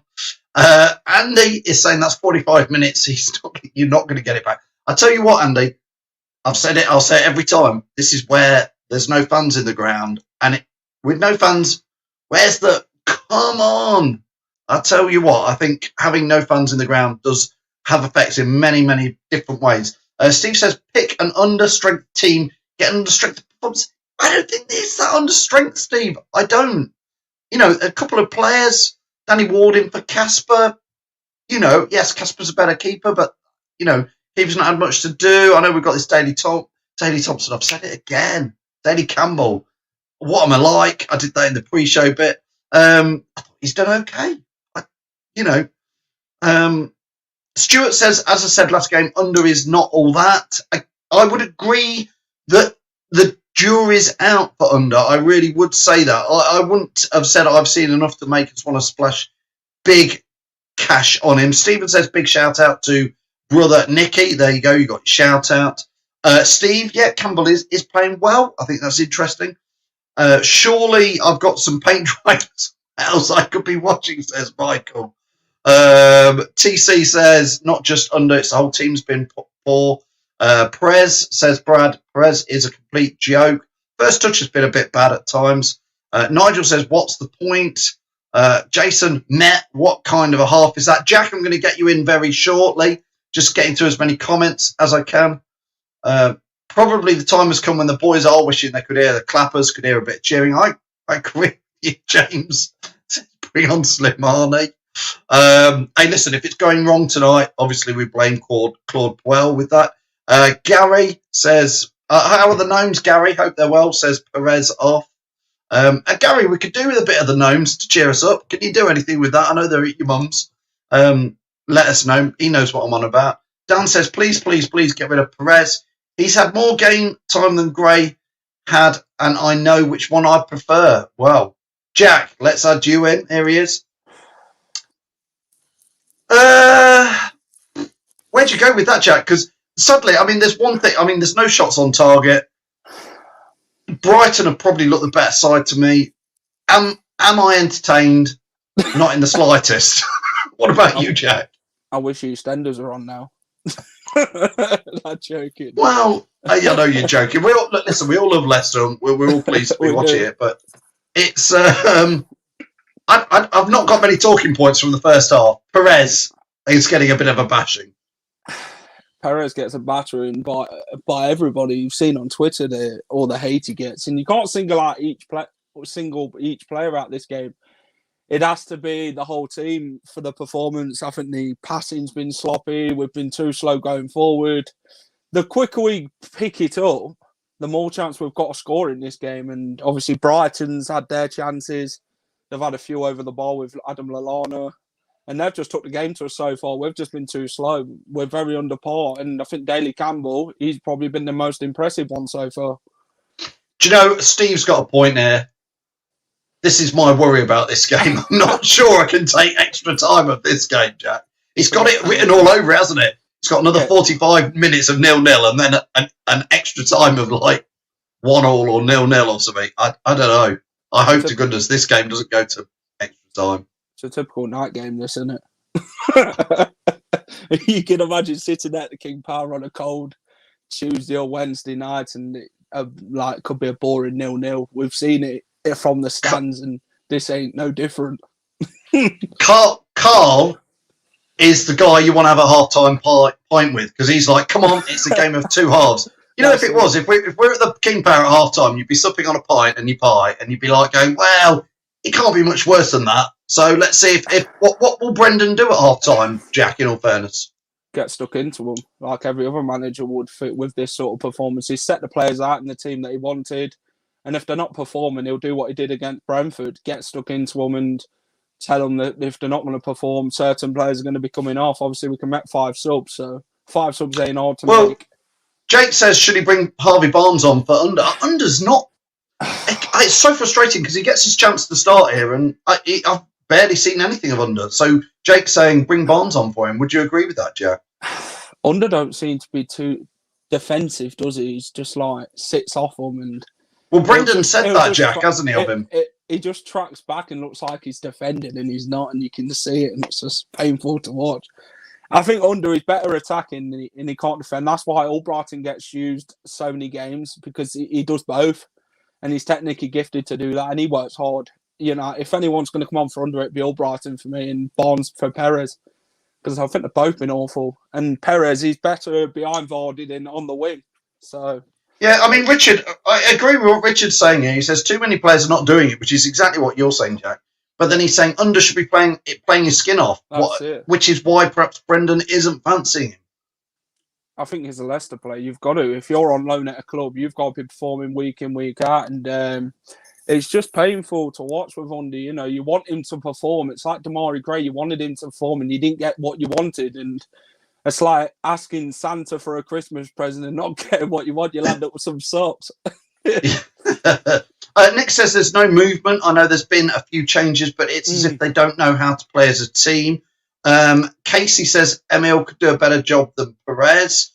Reece says Under's work rate is annoying him. He lost the ball up the pitch and just didn't want to jog back. Gary says, so what does Perez do different apart from fall over? Perez, there's one point where we were on a counter-attack and Perez just sort of slipped over and got slipped. Yeah. Neil says, are we missing Maddison, Jack? Are we missing Maddison to link it together? I think you need Maddison on the pitch to get in creating them areas for Vardy. But Vardy's not really getting in, is he? Obviously, Lewis Dunk's doing his defensive work, and so is that big bloke at the back.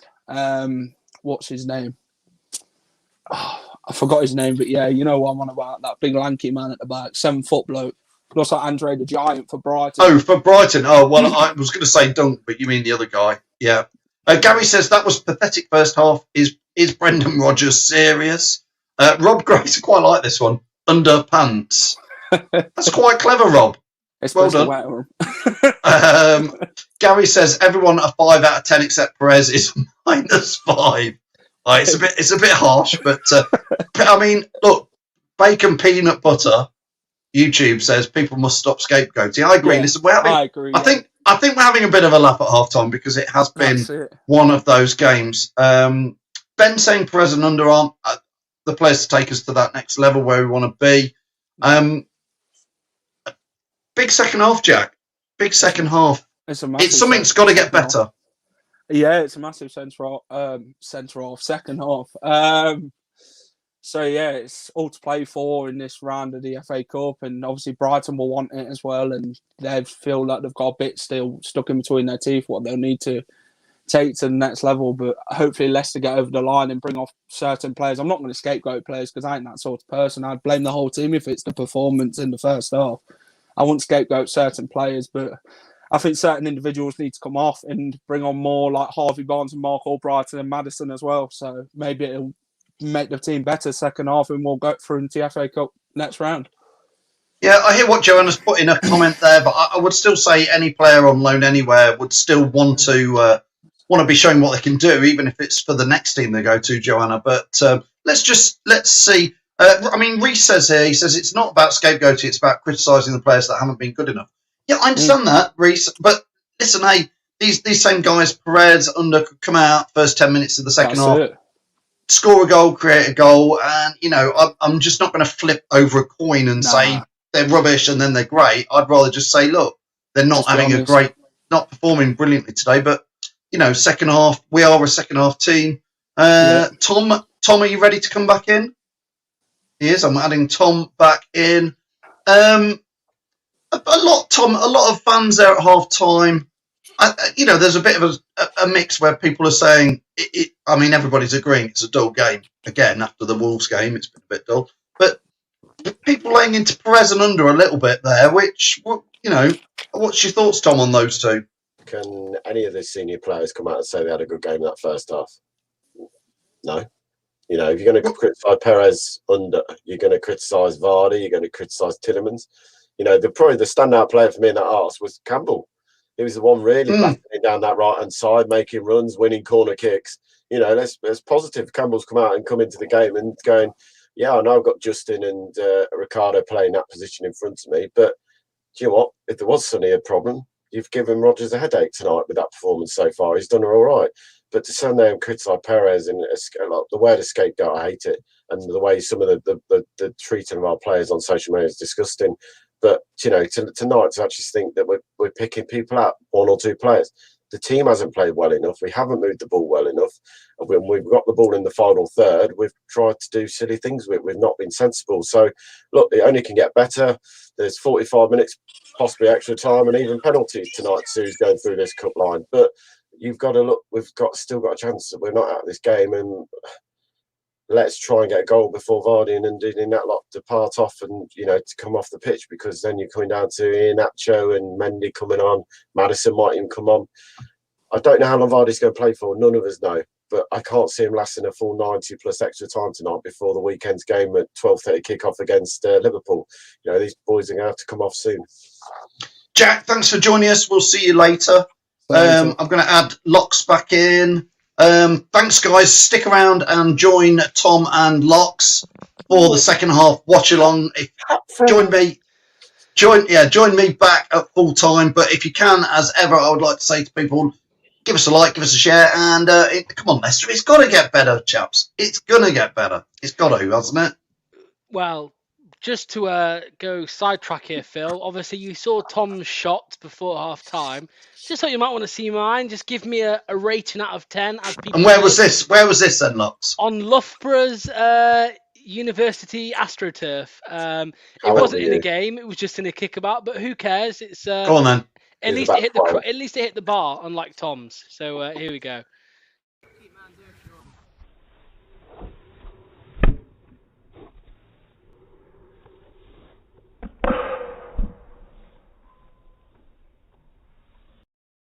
Good strike. I think.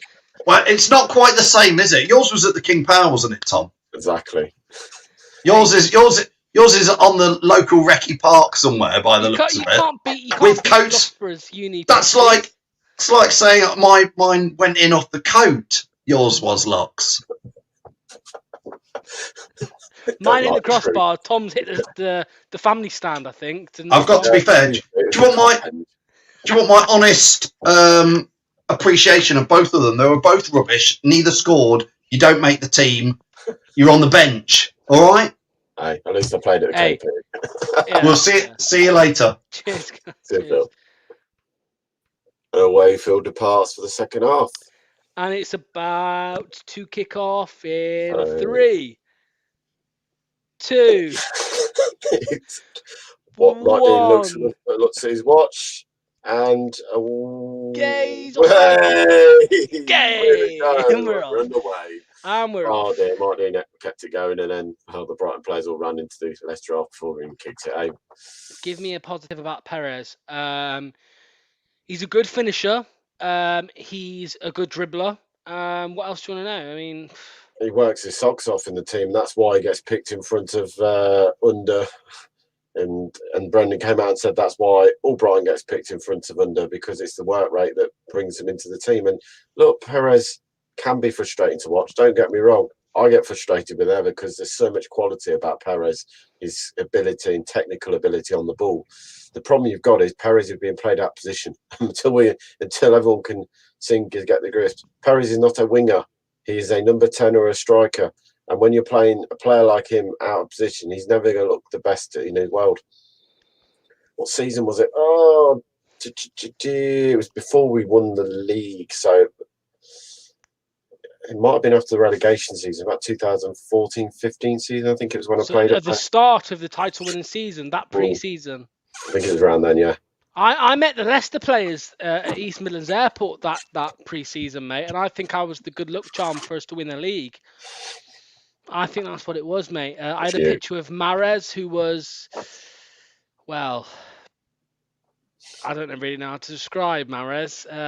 Mardy, that's probably the best way to describe him. Andy King, I had 4 photos. One was with Okazaki and Fuchs. One was with Kramaric and Ajoa.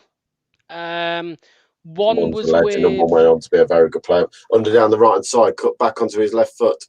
Got 3 players around him. Meg's one of them for fun though. Fines and Diddy. Again, Brighton just crowding us out. As soon as we get the ball on the edge of the area, they're just potting bodies around us. Campbell takes on one man, skips past him, goes back to Under. He'll whip the ball in. Vardy will find front post, but he'll go through to the goalkeeper. Yeah, one was with Fuchs and Okazaki. One was with Kramaric and Ajoa. One was with Tom Lawrence, because it was when Tom Lawrence it was when he hadn't even been heard of, and I thought, I know you. You're Welsh. I'm Welsh. Let's have a selfie. So I had one with him, and the last one. Did you say that to him, by the way? No. One was, and then the last one was Mahrez and Andy King. So what I did that season was I crop I cropped out Andy King, and I just had me and Mahrez, and I said, "Hey, here's me with the PFA Player of the Year." And then, but he was Mardy, mate. I've met a few footballers. Yeah, I've met a few footballers. None of them were as Mardy as he was that day, mate. And I've heard several other stories saying the same thing. See, it's the way football is, mate. You know, I think back in the day. I'm from Wales, yes. Go on, carry on, mate. I was just reading that one. You know, as people some know, some don't. I worked for Leicester Tigers for 12 years as a groundsman, and I was in an era when I joined them in 2002, 2003. It was, you know, Martin Johnson was the captain. First day I went there, I sat in the groundsman room. There's Martin Johnson on the left talking to us like just a normal bloke, and this was the way I came into it, and I got still talk to some players, you know, Moodos, Lewis Moody, Jordan Murphy, you know, these lads who are still, you know, I talk to them now and then, they're still very friendly with us, and it's just completely different. Before I went to Leicester Tigers, I did 6 months at Leicester City as a ball down the left-hand side that finds Jamie Vardy. Pulls left, tries to dink it to Luke Thomas, can't find him. I did 6 months at Leicester City instead of going to college because sadly I wasn't great to school. It wasn't my forte. I didn't really want to be there. I'm very sadly dyslexic, and as it seems when I'm reading names out, it was quite funny at times. And I went to do a 6 month placement at Leicester City. The difference between footballers and rugby players is second to none, mate. And the attitude, the arrogance, and we're talking of Mr. Savage, who is doing the game tonight for BT, he was one of them. I never met such a bunch of tossers. I don't swear, but that was the word I would say at the time. Not all of them. There was a few there at the time who thought they were bigger than anybody in the world. And then going on to work for Tigers, where I thought it was going to be the same. They were different. They put their arm around me. I used to go out on nights out in Leicester with them. It was such a different culture between the football and the rugby. And the rugby players got so much time for the fans to go and do stuff for them, the charity side of it. I think, nearly an own goal. How's it? Do you think it's the money, mate? Do you think it's the money mate, that does that? You know, when you look at footballers who are earning 20, 30,000 a week, and you've got Premiership players who are on maybe, I think it's gone up from under whips and the ball, fires it over everybody. It'll go out for him, throw it. Oh, atrocious that was. You know, when you got footballers on 30, 40, 50,000 a week, and you've got Premiership rugby players who might earn 60 to 7,000 a year. It's a working man's game at the end. I really feel that, you know, football's gone priced mate. people out. I'll back up what you say. My girlfriend's mum and dad, their family, they signed up to something with the Tigers where young rugby players coming up to the Tigers would stay at their house. You know, if they hadn't bought a house yet and stuff like that. Yeah, and one of them now is and one of them now is a Welsh Tommy Reffell. You probably heard of him, Tommy Reffell. What's the name Welsh... of is it a lady who does it? A lady? Is it a lady who they stay with? Yeah. Do you know her? Is it Bev? No, not her. No, different Bev. one. Yeah, Alison. Oh, Alison. Do you know her? I think the name rings a bell, mate. Yeah, you know, you get to know people through the club. It might be that a long time ago, but Tyres. Yeah. She, Tommy Reffell was staying over, and I haven't met him yet, actually. But from what I've heard, you know, he'll come back from training, from Tigers training. Oh, that's a nasty one. He would come back from training and sit there with a beer and just have a chat with, you know, with my girlfriend's family and stuff. He'd sit there with a beer and have a chat with my girlfriend's family and stuff, and talk about Tigers and whatever, and talk about life and stuff. And obviously, I can guarantee you, footballers, they're not going to do that. You know what I mean? Obviously, there's going to be some out there which do. And this is why I ask. Is it the money that does it? Because the nicest bloke I spoke to that day at East Midlands Airport was, in fact, Tom Lawrence, and I can guarantee he was probably the one on the least money at the time. So that just makes me think, you know, I don't know. It's like, I don't know, mate. I don't know. I mean, I've heard stories of other people, you know, meeting footballers and then being fine. Like I said, I met a Joa and he was sound. Oh, sorry, lads. I'll Sorry, change I that. just noticed myself. I met Joa. He was sound, I think and it's changed compared back in the day. Ball into box. Perez. Oh, goalie comes out, gets the ball first, and will go down. Perez did catch him, I think. And the referee will play on. Goalie's back up. Perez got to be careful. He's all on a yellow card already. But no, there is a different mate. Like I said, I used to go out with the Tigers boys most weekends. I mean, every match day, I think I used to literally get changed at work and then go straight into town with a few of the boys. And it was that culture. You coming out tonight? Yeah, no problem. We'll meet you here this time, and we'll meet you in Terrace Bar. And yeah. Some people might know showrooms. Obviously, too young for that one. Showrooms, Time Bar. Time Bar is where near the train station locks. It's now changed names. Life. You wouldn't have gone to Life nightclub. What was that? What was that train station one called? The one next to the train station was used to Parcel Yard now. Yeah, Parcel Yard used to be Time Bar. And it was showrooms, what was on Charles Street. And then there was like Life nightclub as well. That's not there anymore either. Nugent was one of those nice. Nugent was a top bloke. I met him in town a couple of times. What a bloke! He used to get the mingling between the rugby and the football, and like Nugent would be one who'd always say hello if he was out. I tell you who I did meet, mate. You know, Five Guys in Leicester, opposite High Cross. I was in there one time. I was there with my cousin. We look out the window, and you know who we saw. And I'll tell you what, it was the day after we played Barcelona in the playoff in the friendly when Musa scored 2 goals. It was a day after that, and we looked out the window and we saw Vasilevsky and Kaputska, the 2 Polish lads, outside, and we went out and we had a photo with them. And it was the day after, mate. It was the day after they'd flown back that night straight away. Didn't stay in a hotel, or they flew back that night, and then they were out walking through High Cross, and we went out, mate, and they were sound. They were absolutely sound. Obviously, Vasilevsky, mate. Look, if you want someone to back you up in a fight, I'd choose him. Big time. Do you remember D9 nightclub? Yes, I do remember D9 nightclub. Jesus. Basement as well. Basement was open till 6 in the morning. Whereabouts was that? Basement. So do you know where Beaver Street is? Yeah. Go to the top of Beaver Street and then take a turn left, and it's down there. And that was open till. So I used to come out there at 6 in the morning. So I'm not that bad person, me. I know. And then get up and go play football at 10 o'clock on a Sunday. Jamie, that's very rude. No need to say that. I mean, well. Cheers. I don't really care. Blocked him anyway. Bye-bye. He's boring. Look, there isn't much going on in the game, guys. We're just that's it. We're not just talking about. We're not just talking about random stuff. Sorry, Tom. We have the ball. They have the ball. We have the ball. They have the ball. No one's keeping it. Mate, that's what I was going to say. We're not just talking about random stuff for no reason. We are talking about random stuff because there is nothing to talk about. The only thing to talk about right now is Perez. There was a ball over the top. Perez went for it. The keeper went for it. They've collided, and it looks like Perez has hurt his ankle. Perez has been limping gingerly for a while, for about 3 or 4 minutes. He's now going off, it looks like. Harvey Barnes is warming up. Barnes warmed up. I think he spoke to Chowdhury a minute ago. Yes, basement's still open. Locks, when we come up to Leicester. Where's basement? Where is that? Let's put it this way. When lockdown is done, I will come up, I will get a hotel for the night, and we'll go out drinking. Hey, you don't need to go to the hotel, mate. Stay at mine. It's all right. It's all good. That sounds a bit dodgy, but I promise it's all good over it. It's nothing dodgy. Your missus and you in a bed's going to be quite No, we've got a spare room. It's all good. It's all good. Colin Hill offered me a ticket to go for the game allocation when the club suffered. Basement, is that the one on Wellington Street? I think basement might be, yeah, basement. Oh. I'm looking on maps. Maps. It probably is Wellington Street, yeah.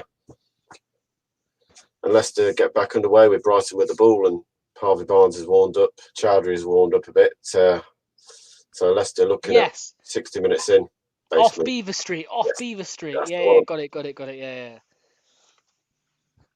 Yeah, that is. I've been there actually, mate. It was a bit dead because it was like a Thursday night or something, or Wednesday night. But yeah, I'll go there with you on a Saturday night, mate.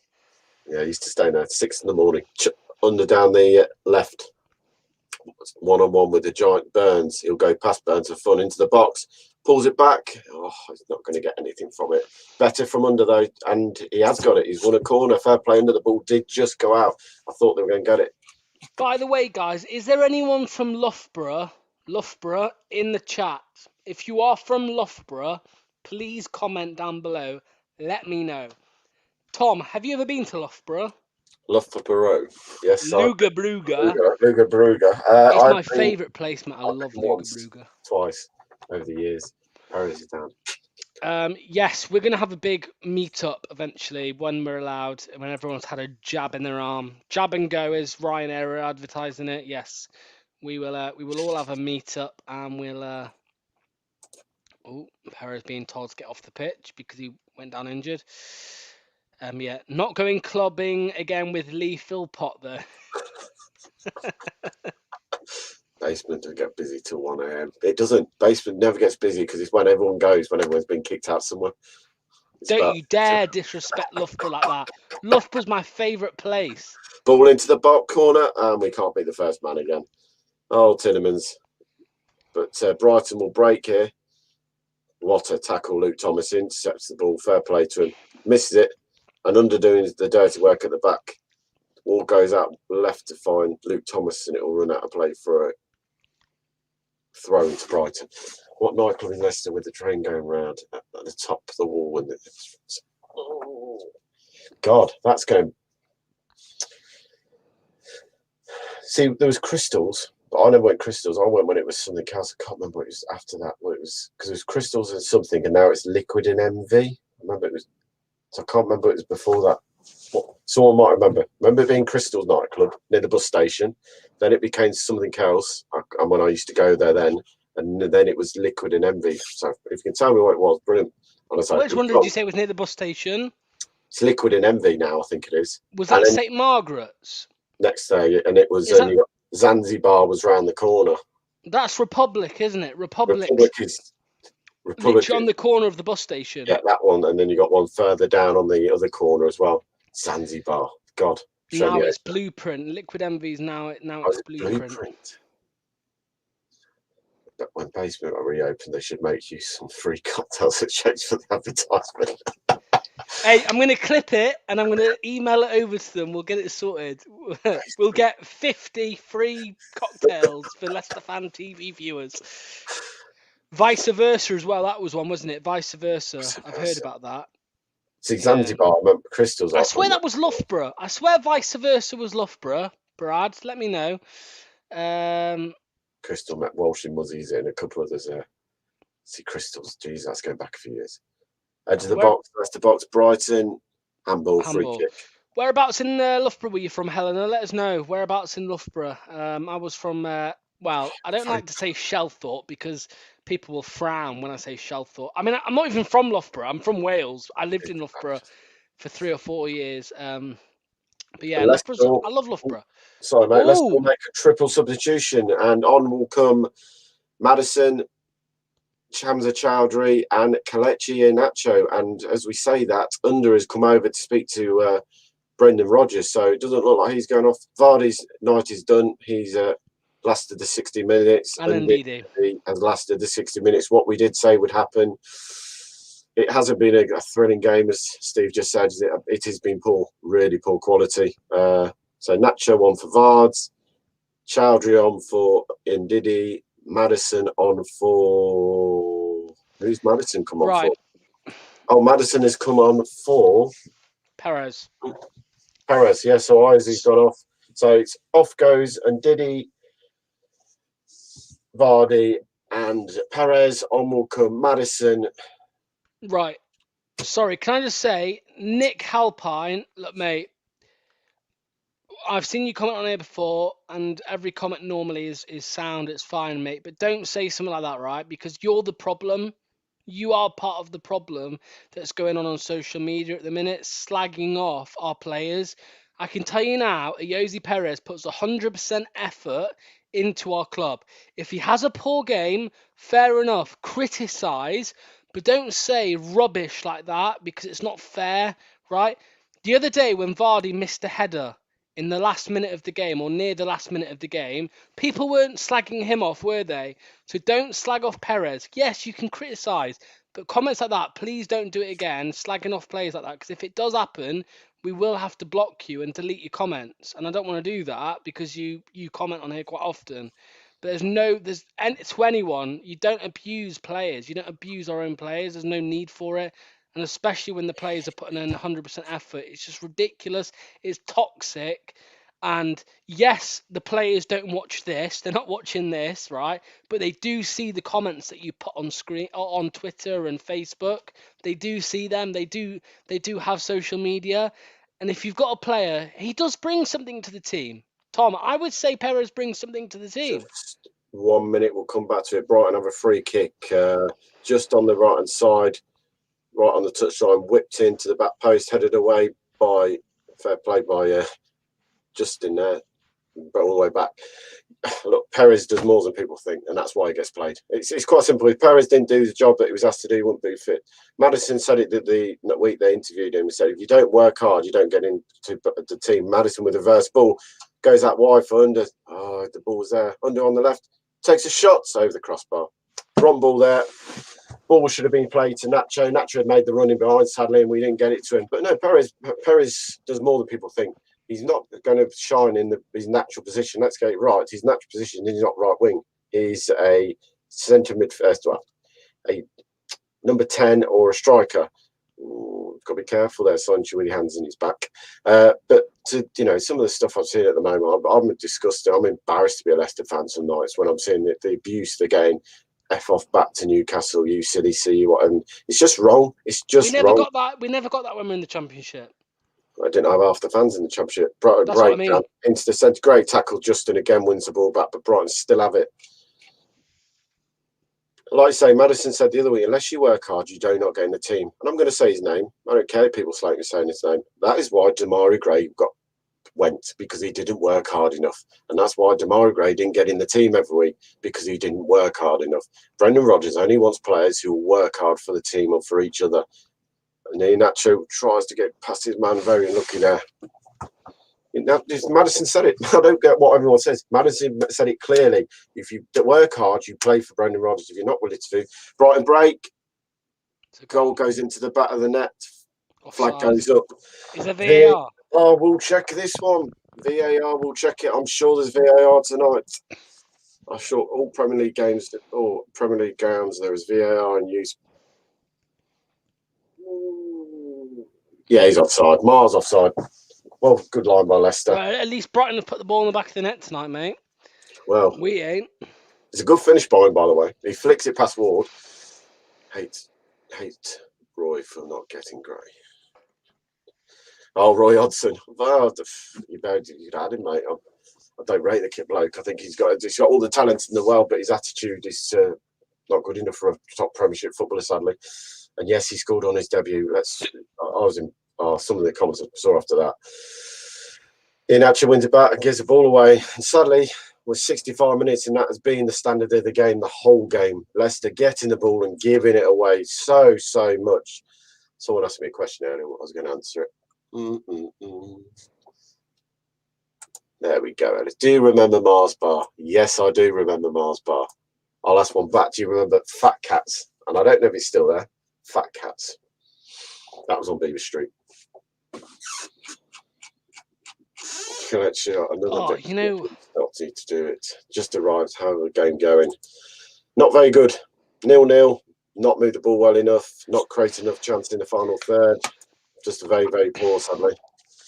Why did we change our mind with Madders coming on instead of Barnes? Don't know. I don't know why he's done that. Maybe he's something that feels that Leicester win the ball back. Plays in Iheanacho.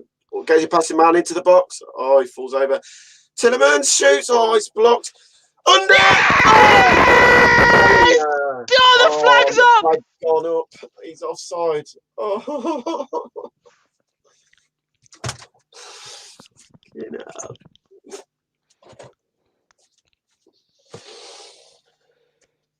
Oh, I thought we'd broken them. Oh, I think Iheanacho was offside. So the flag's gone up for Iheanacho. The ball's on the floor. He pulls it back. Shot by Tillemans. Falls to... Well, someone gets him. No. Oh. Yeah, I think they've already played on, mate. It's all been checked, game on. I've just seen a comment on Leicester Fan TV's page saying Jose Perez is a SHIT bag. Can't stand the lad. We deleted and blocked him. I have just blocked them, yes. Yes. Brighton down the right hand side. Pulls it back. Well played, Luke Thomas deflected. Nacho works hard to win it back. Nacho did well there, mate, on the offside goal. Oh, to consider he slipped. I mean, there's a couple of players, I'll say tonight, it tells you, like, they've even said the pitch is really feeling the effect now, being, I think it's 8 years old, the pitch is down for. Really? Yeah. Well, it's the same pitch. Yeah, I will apologise, I did say that word. Which word did you say? I didn't say it loud, mate. It was very, very quiet. Spell it. Oh, was that for the right? Okay. That's when my headset came off, and I was just like, I do apologise. Beep. But we are past the watershed, so it's not right. Am I right in saying there's 5 subs allowed in this game? I think it is 5 subs, yes, mate. Both teams, but I think you get you're allowed 4 in the game and 1 in extra time. The rules are that complicated. Okay, Nick says, appreciate what you're saying, Lox, but I've not seen anything positive about Perez. If he gave 100%, then I'd say fair play to him, but unfortunately he doesn't. Well, I'll tell you something now. He does give 100%. There's no doubt about that, and I bet you weren't slagging him off when he scored a hat-trick against Southampton when we won 9-0, right? If you're going to back players last year, back them now. We're in a better position now. We're 3rd in the league. Don't slag our players off. And if you are going to slag our players off, you can go and support Arsenal or Man City or Man United or Tottenham, who are now losing to Everton, by the way. It just popped up on the screen. Do not slag our players off when we're in the 3rd in the league. I don't care if they're in our starting 11 or if they're in the under-23s. We are 3rd in the Premier League. We are there for a reason. Don't slag our players off because they read our comments. Perez brings something to the team. That's it. End of story. Scapegoat. Leicester fans love a scapegoat. Well, wide. Madison annoying, man. Goes wide, comes inside his one man, comes inside together. Now he'll go wide. He'll find Campbell. He'll find Tillemans. Back to Campbell. Back to Tillemans. Madison there, but they find Justin on the edge of the area. He'll take a touch. He'll come inside. He'll find under. He has to go backwards. Hands are Chowdhury now. Leicester starting to build a little bit of momentum in the second half. It's taken nearly 70 minutes to finally get a bit more playing around the area. Fair play, Just Cubics. Thank you for that comment. No matter what our players do, abuse is not justified. It's awful, and those players are not true fans. Those people aren't true fans. The difference: rugby players willing to have a beer with fans, football players won't. Yeah, that was a long time ago. That comment's a bit delayed, but yeah, fair play. I agree with you, Freddie. It's bright to make a change. And off will come Ben White, who's had a solid game for them. You can see why Leeds United wanted to bring him back after his loan spell. Very solid centre half, and absolutely, got in front of him for that boy, I tell you. Facebook user says, Tom, don't know why people are complaining. Don't care. My opinion, we are one of the best teams this season, without a doubt. That's it. That's what I don't get. If we were bottom of the league, I'd understand. I would kind of understand abuse. Well, not abuse, but I would understand frustration and disappointment and anger. Name of players who haven't been good enough. Yes. Brighton, they say it don't look good for James Justin. He's gone down, hold his knee, but Brighton will play on. Cuts inside. Veltman puts it past the post. Sorry, Zadivich puts it past the poach. What's it? Oh, Justin doesn't look good. I think that was the torso, mate. Hopefully, I mean, I know that sounds bad, but hopefully it's not a muscle. Pitch. Justin goes to take the touch. Ooh, no. That's that doesn't look good. Oh dear.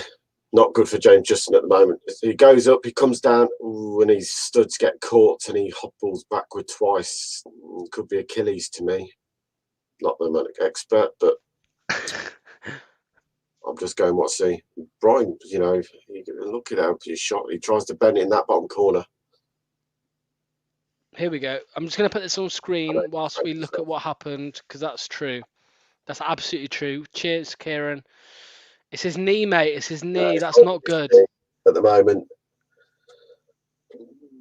I mean, you got Fuchs who can come on into that back line. I just hope that's not an ACL or anything like that, mate. I really hope that's not Yeah, an it's ACL. definitely coming off. Brendan Rodgers has given the warm up. That's really not good, mate. That looks bad. Because it wasn't even a bend, or it was just he just landed. You know, on the positive, he is sitting up, but he'll know in himself that something. He's shaking his head. He shook his head. What a shame. What a shame for James Justin. Hey, let's look at this here. His knee locks, mate. His Yeah. right knee locks. So he fully extends the right knee as he's landing. Here we go. Oh, his knee bends. No, it's not good. Oh, dear. Poor performance so far. Christian Fuchs. Oh, come on. We all know Christian will do a job for the team. And mate, when we play games like this, when we play cup games or Europa League games, you know, at the point where they mean nothing, we always say on the downside, coming out of the game without any injuries is the key. What tells me this is bad enough is that they're not walking him off. He's going off on a stretcher. So they're not taking any risk to get any pressure on that knee. They want to keep all the weight off it. Oh, what a bummer. Is he on? He's on the stretcher. It won't be going anywhere. We're going to lose Justin to the under-21s for Europe Championship in March anyway. Okay, Reese. Didn't think it worked like that, mate. I think he has a choice if he wants to play for under-21s or wants to stay at Leicester. I knew he said that he wouldn't have got into Euro squad with the performance he's been doing. Oh. Can I also say that the fixtures only start on the 25th of March? I've just checked, Reese. The fixtures for the under-21 start on the 25th of March. That's a month and a half away. There's a lot of games to play in a month and a half. You talk. Oh.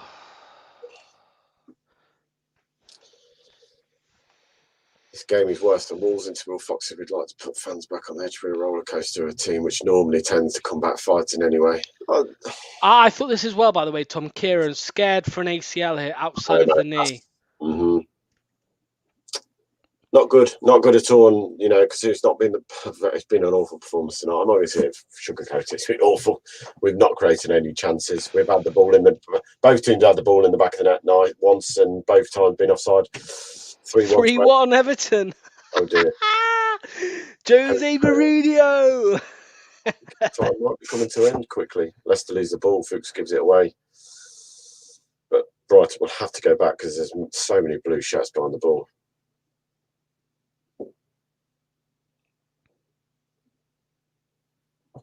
Thing about it, mate, it's not what makes it worse is Brighton whip the ball in all the way across the box, goes up for a corner kick. That was close. That was too close. Wow. What a ball by Brighton. What a ball that was teasing. Whipped it in across the 6-yard line, and Leicester got to settle down on 6 and 7s at the back. And literally looking, Luke Thomas coming round, but in front of him, the Brighton player, we're talking 2 foot away from scoring. Wow. That was too close to call.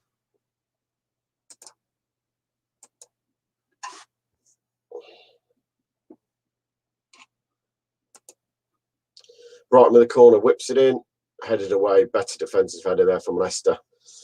We're 67 on the clock. Brighton will go all the way back to the goalkeeper, and it's hard to take confidence at the moment. Something does not sit right for me. Ball looked over the top. Sancho will go, and it'll go through to Danny Moir. Well played, Danny Moir. Good communication there.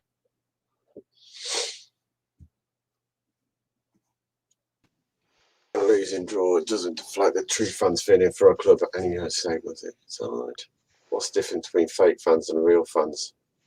Oh, I'm not even going into that.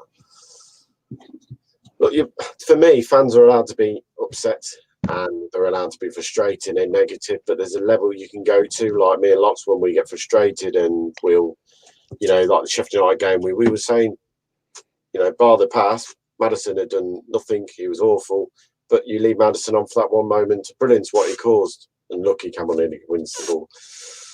But the abuse level I see on trolling I've seen in this last month from some of our fans, considering we're third in the Premier League, we're through to the the fifth round of the FA Cup, we're through to the knockout stages of the Europa League, or UEFA Cup as I will call it. You know, I can't get why we're being so negative. It's been a brilliant season again. This is it, mate. That's my biggest frustration. We have one bad performance. Was it the Leeds United game was the first loss? Oh, we've lost one game in 10. One loss in 10 games, and there was a meltdown because we lost to Leeds. Leeds have been inconsistent all season. Don't need extra time. That's going to take a toll on the players with 12 p.m. kickoff Saturday. Intras, totally agree, mate. I said it before. The last thing we need is extra time tonight. And Brighton will make 2 subs in a minute when this ball goes out of play. I can see. I think it's Danny Welbeck. Yeah, I mean, just going back to that comment you said, mate. Here we go. Adam Tucker says it well. Definitely, mate. That's it. Bacon, peanut butter. That's it. That's the difference between a fake fan and a real fan, right? A fan that wants to back our players through thick and thin. In the title-winning season, Tom, if I remember rightly, in the title-winning season, majority of fans stuck behind our players throughout the whole season. They stuck behind them. They were backing them, and we stayed up. Since the title-winning season, and this isn't me slagging anyone off. Of course, we took on a whole new fan base. We did when we won the league, and that's not me slagging them off. But those fans that jumped on the bandwagon when we won the league. Look, Leicester, we love it when we get more fans. We become a bigger club and all of that. Blah blah blah. I will accept people jumping on board when we win the league. But then those same people jumping on Twitter, jumping on Facebook, saying, oh, Ayoze Perez, get off the pitch. As I saw on Leicester Fan TV's chat earlier on at halftime, oh, Ayoze Perez, he's an absolute beep and all this. Who do you think you are? If, as I said to Tom in the first half, if you saw Ayoze Perez in the shops, you would be like, oh, Ayoze, please have a selfie with me. Please have a selfie. Please, I'm going to put it on my Instagram. That's my point, right? Don't slag a player off, our own player, when next week you'd ask for him, you'd ask for a selfie with him in the shops. I think as well, Tom, there's a big difference between slagging off an ex-player. Like slagging off a player who's left the club under suspicious circumstances, like Mahrez, like that. Slagging I just think there's a big, when it's our own player, when he's employed by the club, when he's putting effort in for our club, I think it's really disrespectful. Definitely, mate. Madison wins a free kick. Yeah, he gets tripped up. Gets lucky, I'll be honest. I thought the bloke won the ball there. Very lucky. Madison will take his free kick. Same for you, Madders. Tillerman's hasn't beaten the first man all night. Can you beat the first man all night in this free kick? Let's create something. Mr. Fuchs get on there one. It'll be Madison. Whips it in towards the back post. No one there. Sancho will get it back in the trams lines on the left-hand side. Plays in Fuchs there with the option. Now he plays in Fuchs, but he tried to be too clever. Sancho, man. Just a simple ball. Roll it down the line. There's no need to try a Cruyff turn flick. Just play the simple ball. Fuchs had called for it early. Oh, that's the way the frustration lies tonight. But we're trying to complicate it in the positions. Just do the simple stuff.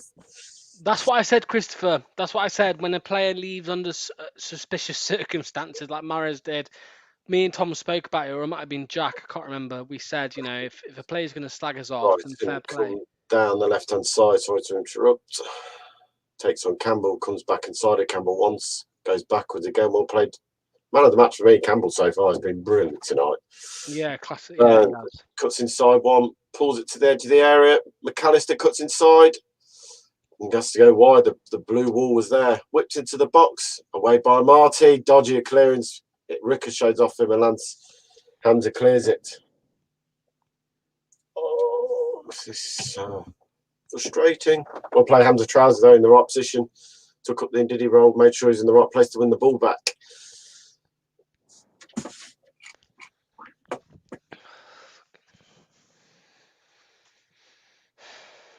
I'm not confident about how this is going, mate. If I'm honest. We're sitting deeper. We're dropping back. I'm also, mate. I've been some of the players look knackered. I'm really disappointed about that Justin thing. What?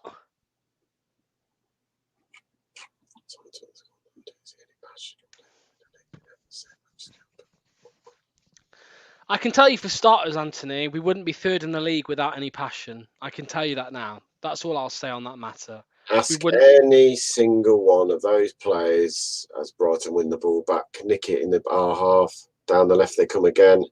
Shot, Danny Wall saves. If you ask any of the players in that team about team spirit, passion, commitment, and every single one of them would say that's why they're playing for Leicester City. Because the team spirit, morale, passion is what that squad's about. And that goes all the way back from the title winning squad, from the likes of Casper to Morgan to Vardy. We're still at the football club driving this new bunch of players along. So I won't have that. There's no passionate commitment. Mate, this is the problem I have with Leicester fans. This is the problem that I've got. We could win 15 games in a row and we lose one and people are saying, oh, there's no passion. Oh, oh, they're rubbish and all this. It's like we're third in the Premier League, for God's sake. Come on. I know we're drawing with Brighton right now. I know it. But we're playing a weakened side. This isn't our starting 11. Vardy's been taken off and Ndidi's been taken off. Arguably our two best players. Brighton on the attack here. Down the right-hand side. Takes on one man, doesn't. Takes on two man, can't get past Fuchs. Fuchs win the ball back. There's the experience of Fuchs coming in. Reads the game well. Nacho rolls his man. Maddison then wins a free kick. Mike Dean says no, he doesn't. Says play on. Leicester clear the ball. And it'll run out of play for a Brighton throw. And with 6 minutes to go, this game's heading at the moment. This game is heading to extra time, sadly, at the moment. This game, it looks like it's heading to extra time. Last thing we needed on the squad, last thing the players need. With Liverpool having no game this week, they'll be fresh as well.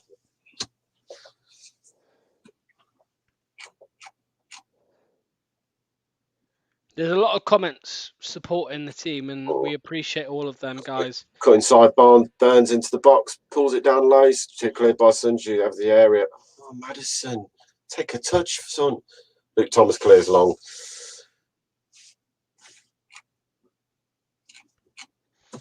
Yeah, we're not going to delete the comments, Fat Boy side, because people deserve their own opinion. You know, they're entitled to their opinion.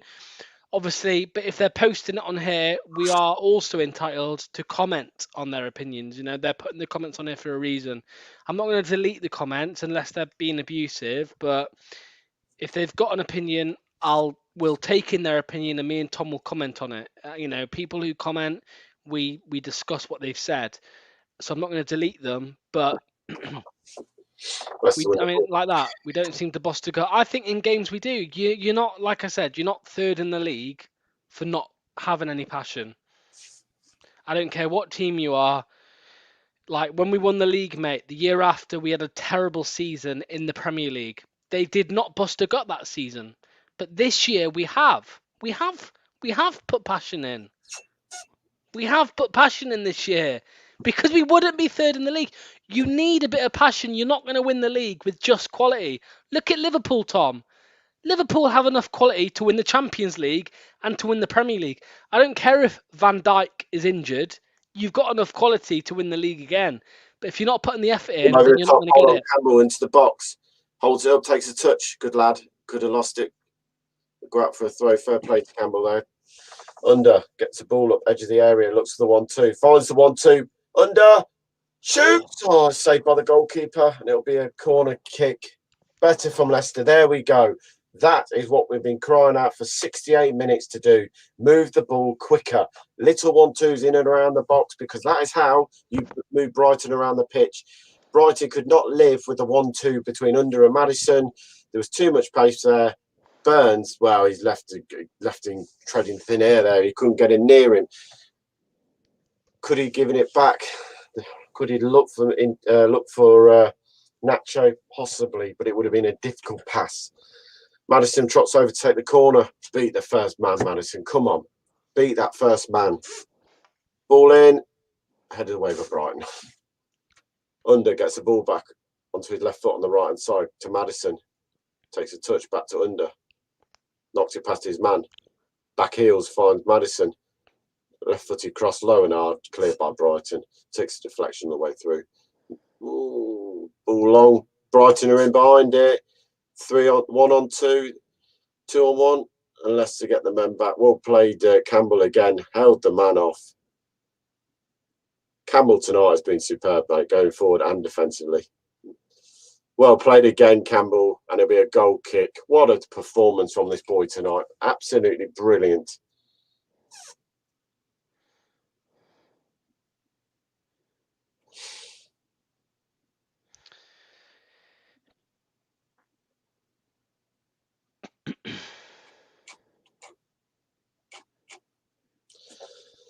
People have mentioned about FA Cup, mate, saying that we've got no passion in the FA Cup. I'm just laughing them off now, mate. You know, in the title winning season, do you know what stage of the FA Cup we went out of?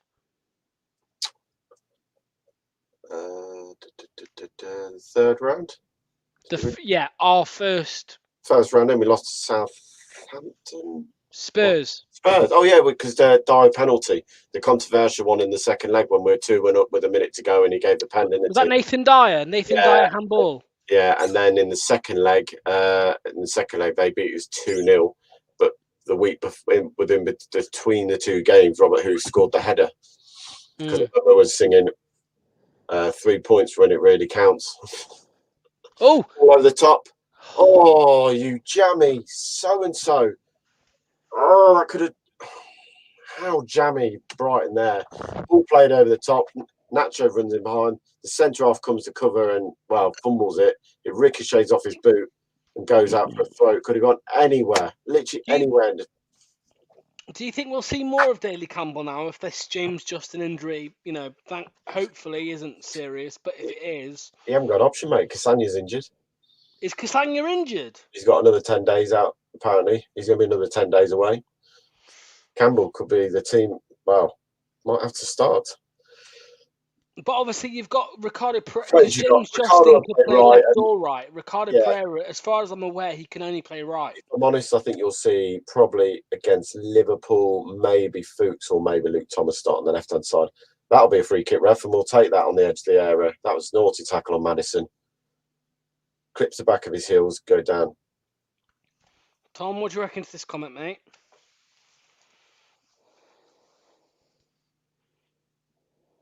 Yeah, exactly. Spot on. I'm not having anyone tell me that Leicester aren't trying. Exactly. But and Baswanya will get booked for Brighton. And into the 4 minutes of injury time. Wow, 4 minutes to go. We'll play 30 seconds in this, and this will be a free kick about 35 yards out. 1-0 Madders. From a free kick? Leicester from a set piece? No chance. If this is a time to get you grooving, Madders, this is it, mate. If there's ever a time to prove us Leicester fans wrong about set pieces, this is the one. Oh, Maddison, very clever there, mate. I like it. Maddison, there we go again. Oh, Madders, I'm loving this. Madders had the ball spotted. He's now moved it about another 3 foot away from that wall, by the way. When the referee was setting the wall, he moved it 3 foot further back to give him a bit more distance. Tillemans deflected up and away. Can't get it over the wall. Surprised Maddison didn't take that, if I'm honest. Maddison still wins it. Goes down again. That'll be another free kick. No, not a foul, Mike Dean says. How is that not a foul? Oh, come on, Mike Dean. You've had a mare at the weekend. Have another one tonight, please. Under. On the ball. Hamza's made the run in. Under will go through one man. Cuts inside again. He'll have a shot. Outrageous shot to be shooting from 45 yards. You're going to get back then. Under, get back then. Ball over the top. Luke Thomas will cover. Oh, lovely touch, Luke Thomas. Great first touch. He picks one out the sky. Finds Campbell. Come inside, kid. There's the option. Play the simple one. Again, Brighton closing us down. Oh, the locks disappears. Matt, and we're into 2 minutes left of this 90. And the game looks like it's fading to extra time. I can probably tell you Brighton and Leicester did not want extra time tonight. But 0-0. stood with Campbell on the ball. Throw to Leicester City. We played 92 minutes and 16 seconds, and as I say, this cup tie looks like it's going all the way. Mike Dean should have gone to Specsavers. That was foul. I don't get how Mike Dean didn't give that tonight. How long will extra time? But 30 minutes each way for extra time. I thought they should have scrapped it. It should go to penalties for me, like they did in the EFL Cup. Madison, edge of the area. He'll go wide again to the right-hand side. He'll find Amate. He'll come back inside. He'll find Chowdhury. Chowdhury will find Madison. Madison around the corner. Tillemans. Madison has just said something to Mike Dean. He got smashed in the face, and Madison was not happy with that challenge. He'll find Kelechi Iheanacho. Back to Madison, edge of the area. Cuts inside one. Leicester trying to play ticky-tacky football around the box and move Brighton, what they did to start with, but lose the ball. Ball field shuts on, she wins it back. And we're into the last minute of extra time, injury time. Ball goes wide. Finds under a cut inside. Madison flicks it in. Campbell into the box.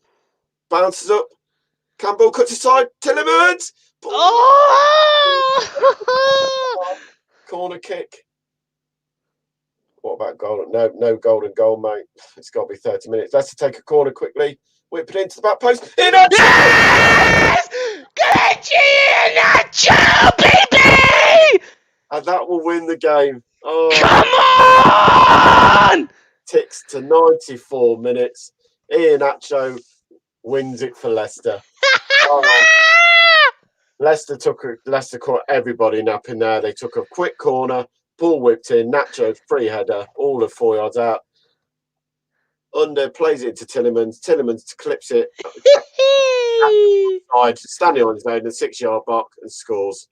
Brighton players are looking at each other. Who's headed it? Well, we got what we wanted. We've got a winner. And what's the score? And it's Leicester City 1, Brighton and Hove Albion 0.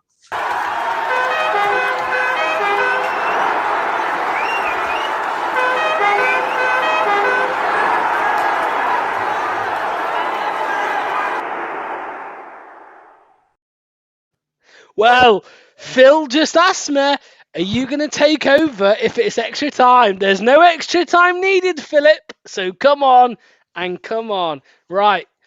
Well, there we go, Tom. Leicester Brighton kick off. Well, and there goes the full-time whistle. Leicester have literally. Hold on, mate. Hold on 1 minute. Hello. I need to report a crime. Leicester just robbed Brighton of an FA Cup quarter-final. Oh, well, okay, no worries. What was the name of the suspect? Kelechi Iheanacho! Nacho man. I want to be a Nacho man. Yeah! Oh, that was so hard today, I'm not going to lie. But, well, we've done it. We're through to the quarterfinals of the Emirates FA Cup. You know, passion, commitment. It was there in bundles. We finally got there. Oh, God. It's hot work today. Even Jamie's coming in. The pipe and slippers are not on yet. Let's get him in. Let's get Jamie in. His pipe and slippers are not warm yet. Here he is. Nacho man. I want to be a Nacho man. Nacho man. Well, to be honest, lads, it weren't the best of games, was it, really? I think that was about the second attempt on goal, maybe third attempt on goal. Just said to one of the police we've stolen that one. I think we have. It's a sign of when you play badly, not play badly, you don't play well, and you manage to sneak it in the end. I mean, we didn't really look like scoring, did we, till the last couple of minutes? But we got there in the end. That was it. Through quarterfinals. Sadly, though, can't complain at that. The injury to James Justin will probably be the remembering factor tonight. And if it was his knee, wasn't it? If that's an ACL, then that's his season done, sadly. And yeah. Big shame. Same as Pereira. Mm-hmm. Same as Pereira, wasn't it? Similar time as well. You know, about a year ago, wasn't it, Ricardo? So yeah.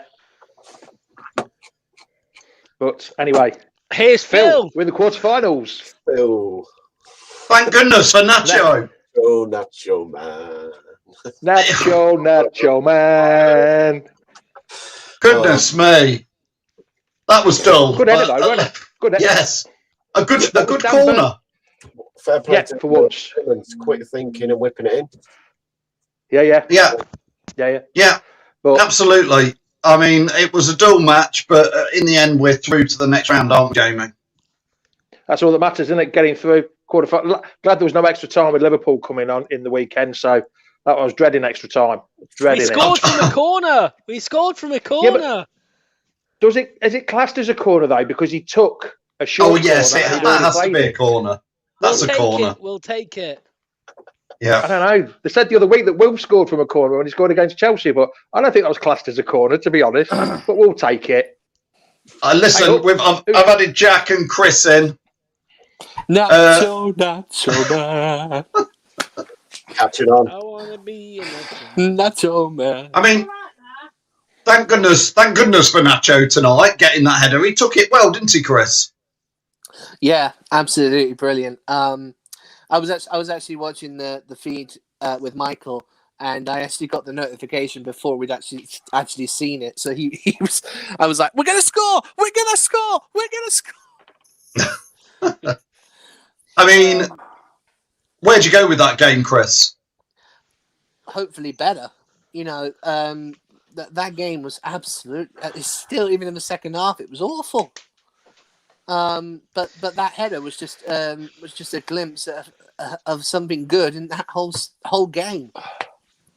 Yeah, Locks. Needs chances like that. Yeah, Locks. Yeah. I'm a bit lost for words, to be fair, after the game, because it was, apart from the highlights in a bad way, was James Justin Locks going off. I mean, was a real bad. Such a shame for the lad who's had a wonderful season, and he probably is out for the rest of the season with that. I'm not surprised you're lost for words, Phil. We were expecting extra time, weren't we? We were expecting, but yeah. I mean, that's all you can say, really. The James Justin incident, the way that he went down, the way that he was holding his knee. Look, I don't want to jinx anything, but it did look like it potentially could be an ACL. The fact that he was stretched off as well. Obviously, look, let's leave the bad stuff for now. Look, you know, we'll have. I mean, my show on Friday, we'll talk about the bad stuff because, you know, we're a bit dull like that on Fridays. But yeah, I think at the end of the day, it was a good winner. We scored from a corner. Yeah.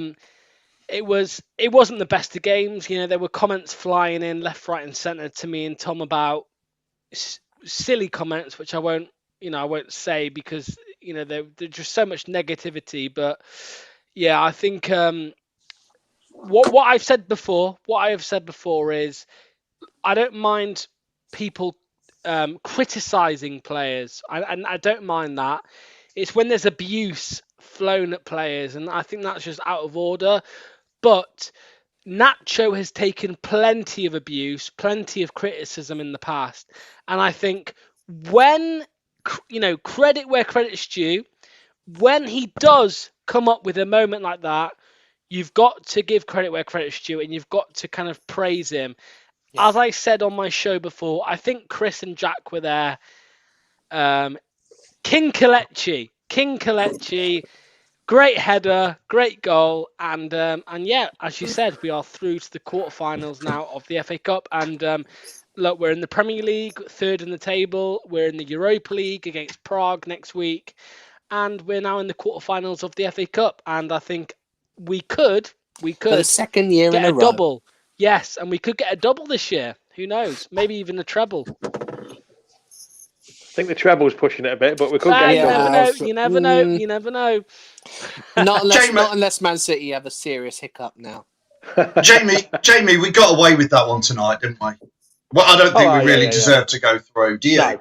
No. Well, I don't think either team deserved to get through, really, because I think there was 3 attempts on target all told. I think all game, but we did well. 2 goals ruled off. Yeah, 2 goals ruled for offsides and that. But it's a sign of a decent side that you play badly and you still win. So yeah, so we're through. All you can say is good points. Played badly, won, but got through. and the bad point is just JJ, unfortunately. But other than that, Yeah, you're through to the next round. That's all you want. As long as you get your name on that cup at the end of the year, that's it.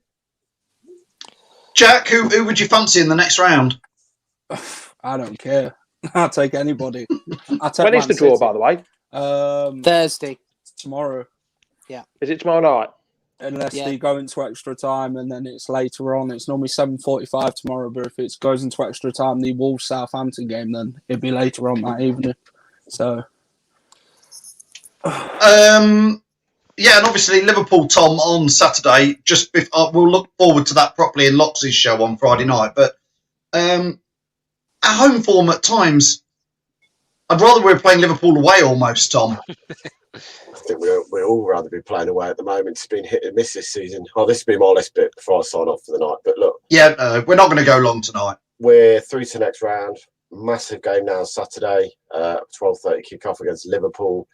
Yes, we'd rather be away from home because we seem to be playing better, but we're still third in the Premier League going into that game. And if we could get a win, that puts a gap between us and Liverpool even bigger than it is now.